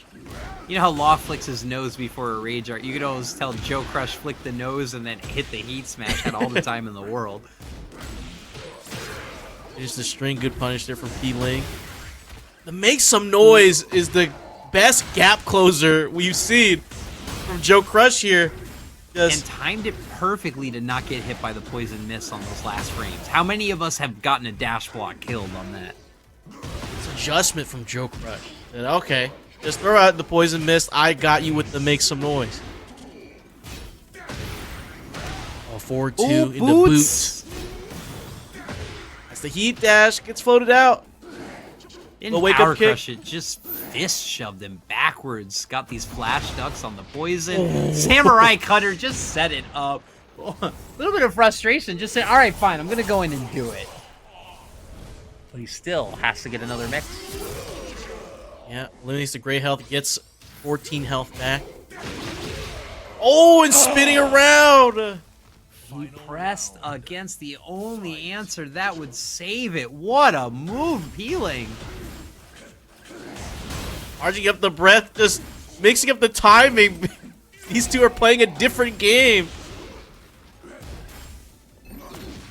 Is this real? No, this is layers. So much layers, right? This is layered like a lasagna right now.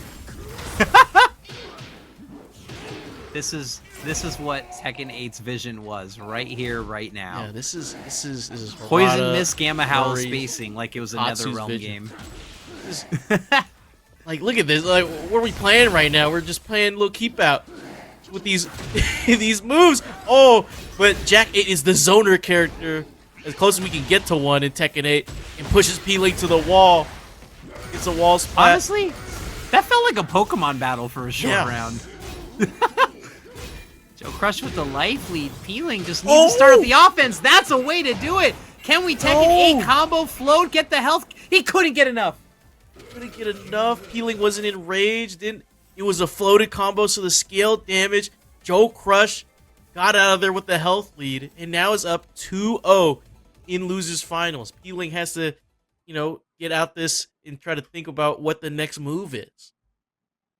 Now, I do have to point out, maybe this is a gut feeling, and everyone can correct me, and Peeling, you can tell me yourself. Now, I know you're a master of multiple characters. I've seen you in my very first TNS play against me as a Yoshi instead of a Xiaoyu, but I could tell, as someone who's been playing all Anna, and my June just isn't top as top, that Yoshi wasn't on point. There was just a little bit of an adjustment on punishes, a little bit of an adjustment on optimization, and also a really scary thing to be ready for is when you need to end your combo short because you need time to do more damage. You always have to end your combos early and get one more setup in. It is hard to get all these things done at the same time and balance. So a little bit of a, am I ready for that secondary? And back to Xiaoyu. Let's see it. And immediately JoeCrush hits the Gamma Howl, gets Pling in the air. Pling going back to the tried and true. The Ling Xiaoyu. Whoa! I thought Pling stepped that, but Pling still blocked that. Oh, but gets a launch here. Pling's enraged, so he's gonna do a little bit extra damage. Unblockable setup doesn't work. It was a little bit too far. Oh. Well, that is the sign that Joe needed. The move that has quickly become a little bit of a curse quickly becomes his answer, but I saw it cancel. Pling was ready for it and takes this round. We are seeing some saucy stuff. Yep, Pling breathing a little bit more life into his side of this set right now. The Coliseum. Oh, sidewalk down for 2. It's not often you see Jak step, but when it does, it's a perfect launch. Rush moving forward and springing back. And I know I don't have to say this, but I'll say this for all the viewers we have. Do not count Pling out. I don't care what that round count says. This is activated Xiaoyu. Blockable on the lift again. Wants to run it again, and Joe is happy. He said, Michael Murray listened to my complaints. Had a launch. Punish there from Joe. Just jabbing. You know what it was? It was Cris. It was Mr. Krabs. He was not working it. Not feeling it. Oh, the lows! And Pling! Gonna dodge this rage art. Oh, didn't punish. Oh, just let the timer run out. Just to get some of that morale back. Joe just dropped the legs in celebration, Ooh, in the chest. Down back 1 setups, looking for the Mog setup, and said, you will not Mog today. Joe said, I'm absolutely gonna Mog, and forces the situation again. And again. Heat burst. Jab right there just to check. Oh, and the heat smash. AOP. Joe does not want to press. I wouldn't want to press, but I would anyway. Snapmare. Oh. It's a little bit. I've never seen anyone look so menacing holding forward, but JoeCrush somehow finds a way. I think it's the Juggernaut fit. It just... You just think he's about to do something crazy as the crouch throw. Harada's Divine Blessing. Oh, but the forward palm hits first. JoeCrush said, I'm about to do something funny. He said, stop. Absolutely.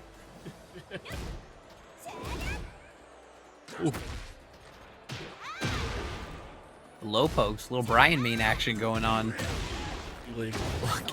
Oh, He's wake a up run to the low up, parry. low parry. Run up low parry, just do it. Dodges the homing move, but gets hit by the heat dash. JoeCrush optimizing the combo, getting the aerial tailspin. Gets the tornado, we're getting to the wall. 81 damage combo. Spring kick. Great patience.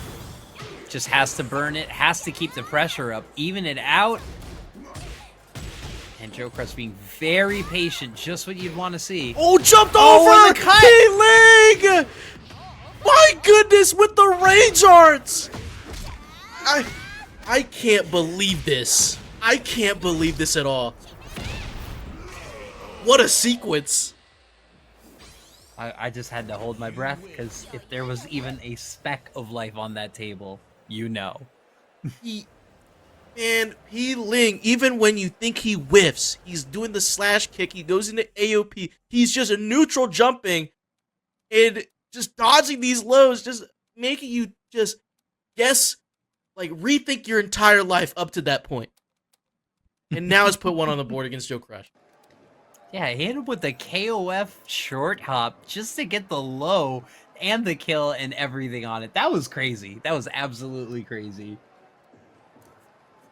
Shout out the Tekken 2 full neutral jumps, shout out triangle jumps, and shout out anyone who's still playing KOF.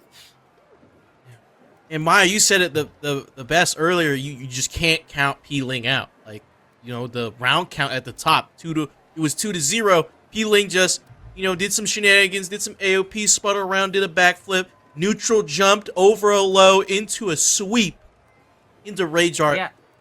When we talk about high-level matches, or we talk about, you know, beginning of pools, we talk about, you know, don't let your opponent figure out your tricks, your play style. No. That's not what this is. Do not allow Pling time to feel themselves, because then the setups are going to get saucier, and then the reads are going to get better, and then the pressure mounts on both sides. But we are not immune. We are 2-1 in your loser's final.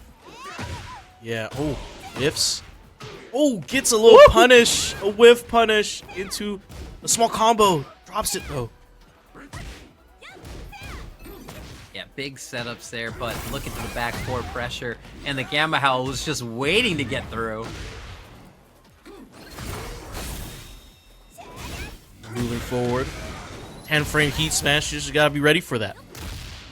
Oh, trying to do the tackle. Run up, waiting moon. I thought that would be unbreakable, but apparently he had the opportunity to just a counter hit window. But man is charging for a tackle. How can he break a throw? I have no clue. I have no clue. Tekken 8 is a great game. We're moving forward. Oh, the karate chop. Into the low. Round 2. Fight. All right, the back pressure, and again, the Gamma Howl startup, and says just swing into it, Pling. And getting that every round now. Yeah, Pling's been really good at finding that gap to just throw that move out and get that launch. We almost get to the wall. Oh, JoeCrush tried to do the jumping elbow. Spiked it down, ran it again. Here's the pressure. All these lows placed perfectly. Oh, could have had a bigger punish. Oh, got a back throws. Hit him with a spank. Oh, Bog got him. And the taunts. Oh, no. This is Joe's round. I don't care what the game says. This is Joe's round right there. JoeCrush had to flex on him after getting the back throw. Yeah, it's like golden letters, you know. If you get a certain amount of grades, or if you just get a certain amount of mogs, you get handed a gift. Yeah, there we go. Oh, drops the combo there, breaks the throw. He bursts. Oh, Moon air palm. great changes in pressure. And these These throw interruptions, these throw punishes are legendary. Now that one was a back throw. The other one was a side throw. I was correct. Ooh, ooh. Yeah. Feels like you're playing a Lydia main where you have to be brave and throw. JoeCrush has the install. Ooh, there could be maybe a possibility of a whiff punish there. Oh, just jump up in his face and hop He kick. did not want to get the low sweep again. That was exactly how he lost the last game. So he said, I'm ducking. I don't care if you hit me with this mid. 10 seconds left. Oh, Whoa, no way. no! The whiffed. It whiffed. It gave just enough distance. JoeCrush Xiaoyu set got point. Dolphin arms, and that was the reason it cost it on the hitbox, but a man can rocket launcher his way back. Movement here. Just the menacing creep forward. And just Jack moving forward and the low parry from JoeCrush. This is set point for JoeCrush, so this means it's going to be Ultra Instinct, unlock Peeling, restrictors are off. Let's see what Peeling can do right here. JoeCrush heat dashes forward. One more interaction with the heat smash. Gonna save Peeling's life just a little bit longer, but just a wake up 4. Wake up Was there an rising. input? A disconnect? It just... Peeling didn't realign, didn't anything, was kind of standing still for a second. Joe ran up and kicked, and I was like, almost mix-up king that you've been seeing. Maybe with a few extra tricks with Jaguar Dash, but JoeCrush starting big, saying, I'm going to put this game in my hands. JoeCrush just starting off aggressive, but of course, JAKEMAN always ready. Here's the stomach smash, counter hit. Need heat already. Yep, and those who don't know, this is your grand finals. This is a first to 3 set, but do not forget, JoeCrush is in the loser's bracket, so if JoeCrush wins 3 games, we are getting the good old reset. JAKEMAN pushing the initiative after the muscle armor elbow, heat dash, and no breaks on giant swings. We're throwing this 900-pound behemoth all the way over there. All right, so we saw JoeCrush have a little bit of a crew coming shouting out, but we are seeing some JAKEMAN love, and I can tell what half the Breakout staff are King lovers, so we've got an even crowd tonight. Yeah, I believe so. I mean, you know, I'm not a fan of either. To be fair, let's be. No, but these are great players. I'm a fan of every character in Tekken 8 when they're not hitting me. Yeah, honestly, you know, I'm a fan of them because they're North America. That's what's going on. You know, when they go travel, you know, I'm rooting for them, regardless. Regardless.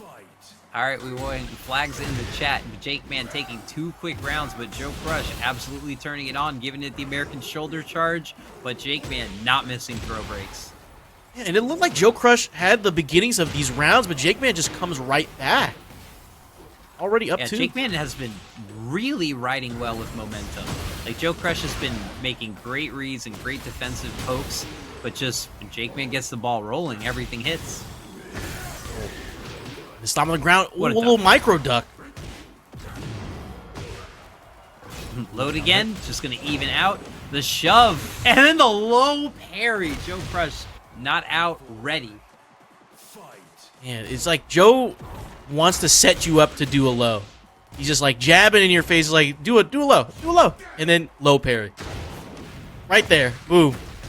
4-4 neutral 2 900 gets low pounds parry. saying square up. I don't know what I'd do in that situation. Pushes the wall. Yeah. I mean, I wouldn't even be in the tournament. To be honest, Maya, I think I would stay home. If I see these 2 behemoths, if I'm in the crowd right now, I see these 2 freaking units duking it out. Yeah, I think I would just go home.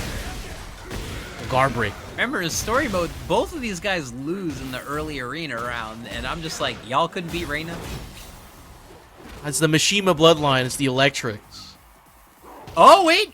Oh, No way. Oh, no way! We gotta clip it! We got an RDC! No way, no way! You try and cover the big damage route, and you just go, there's no way they're gonna do it. But let me tell you, Dr. Oni, Dr. JAKEMAN, Dr. MD, the Rolling Death Cradle, clip that right now. Prescribed by Dr.theJAKEMAN. Gave JoeCrush the remedy with the RDC. This is incredible. I think Joe just let it happen. Just, you know what?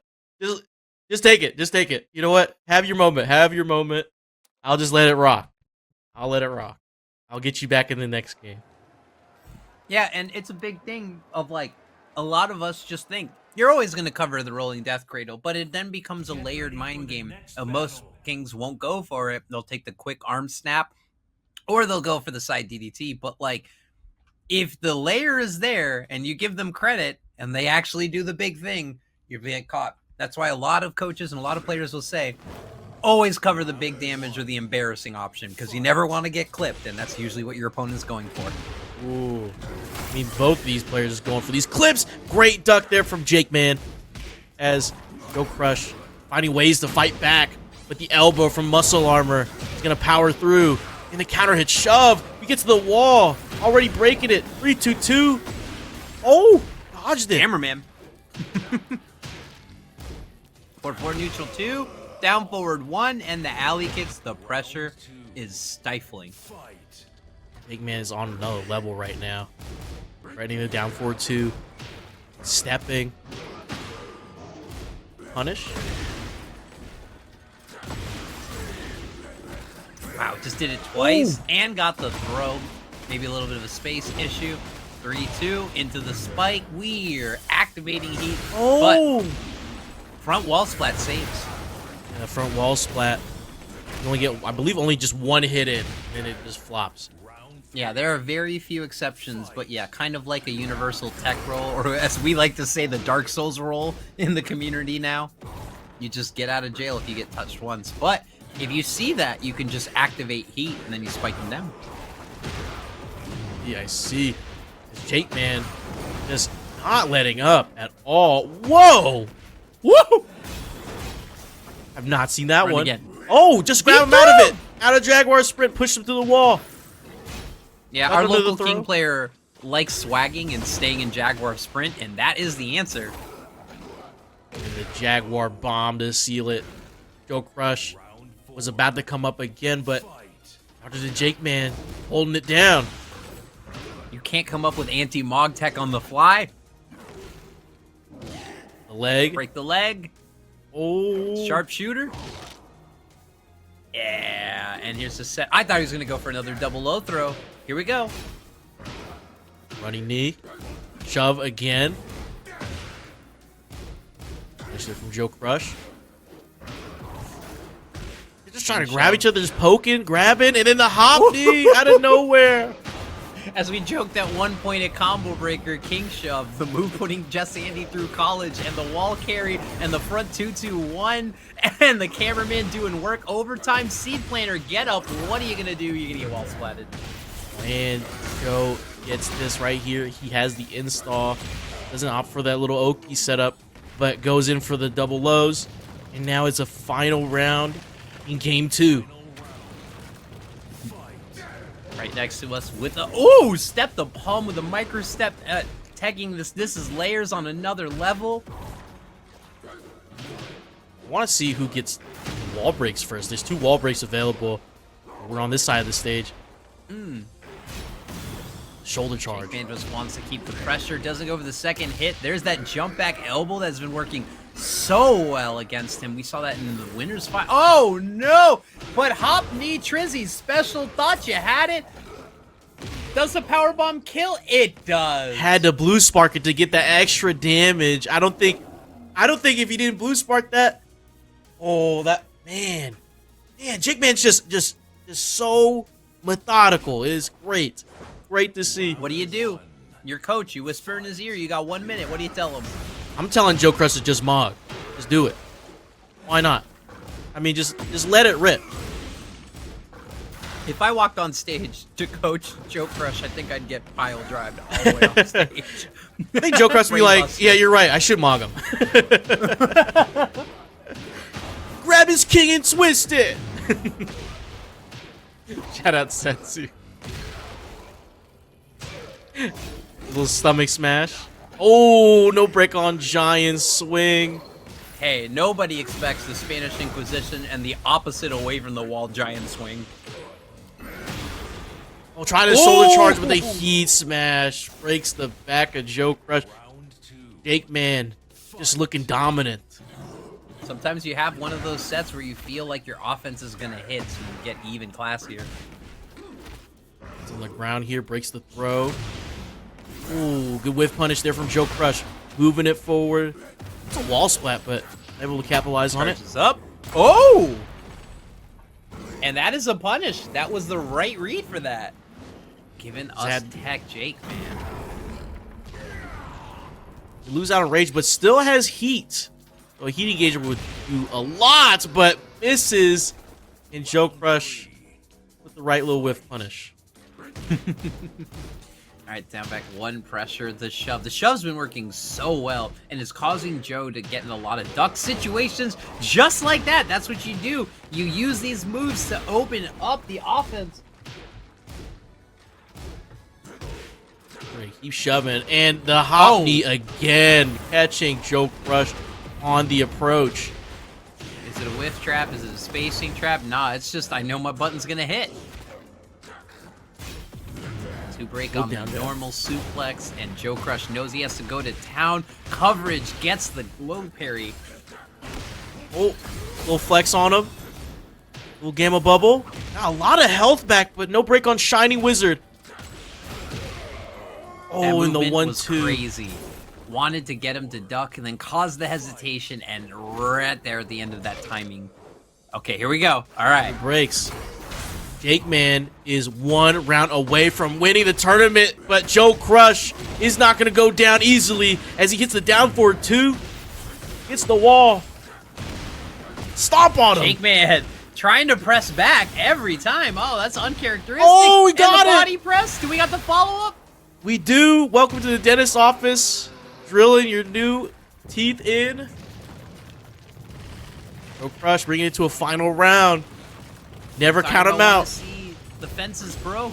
Well, we don't play MVC. Well, we are painting these fences. Oh, the giant swing's gonna take us to it. That's gonna get the wall damage too. So much damage there. JoeCrush had to eat that. And forward jump into elbow. Went for another grab. No break on Blue Spark. Shining Wizard. I would have pressed one. Ooh, windmill punches. I was just trying to feel it out to make his turn back. Joe said no. Heat smash. Absolutely. Oh, gets the wall. Are we gonna break that fence like you wanted? Nope. Seed Seed blades are blocked. No way. Is that it? I believe so. And JAKEMAN off the Rage Art is your Breakout Series Tekken 8 week number 49 champion. First time champion for the Breakout Series for the JAKEMAN. GG's to JoeCrush. Wow. Honestly, this was exactly what I needed coming back from Combo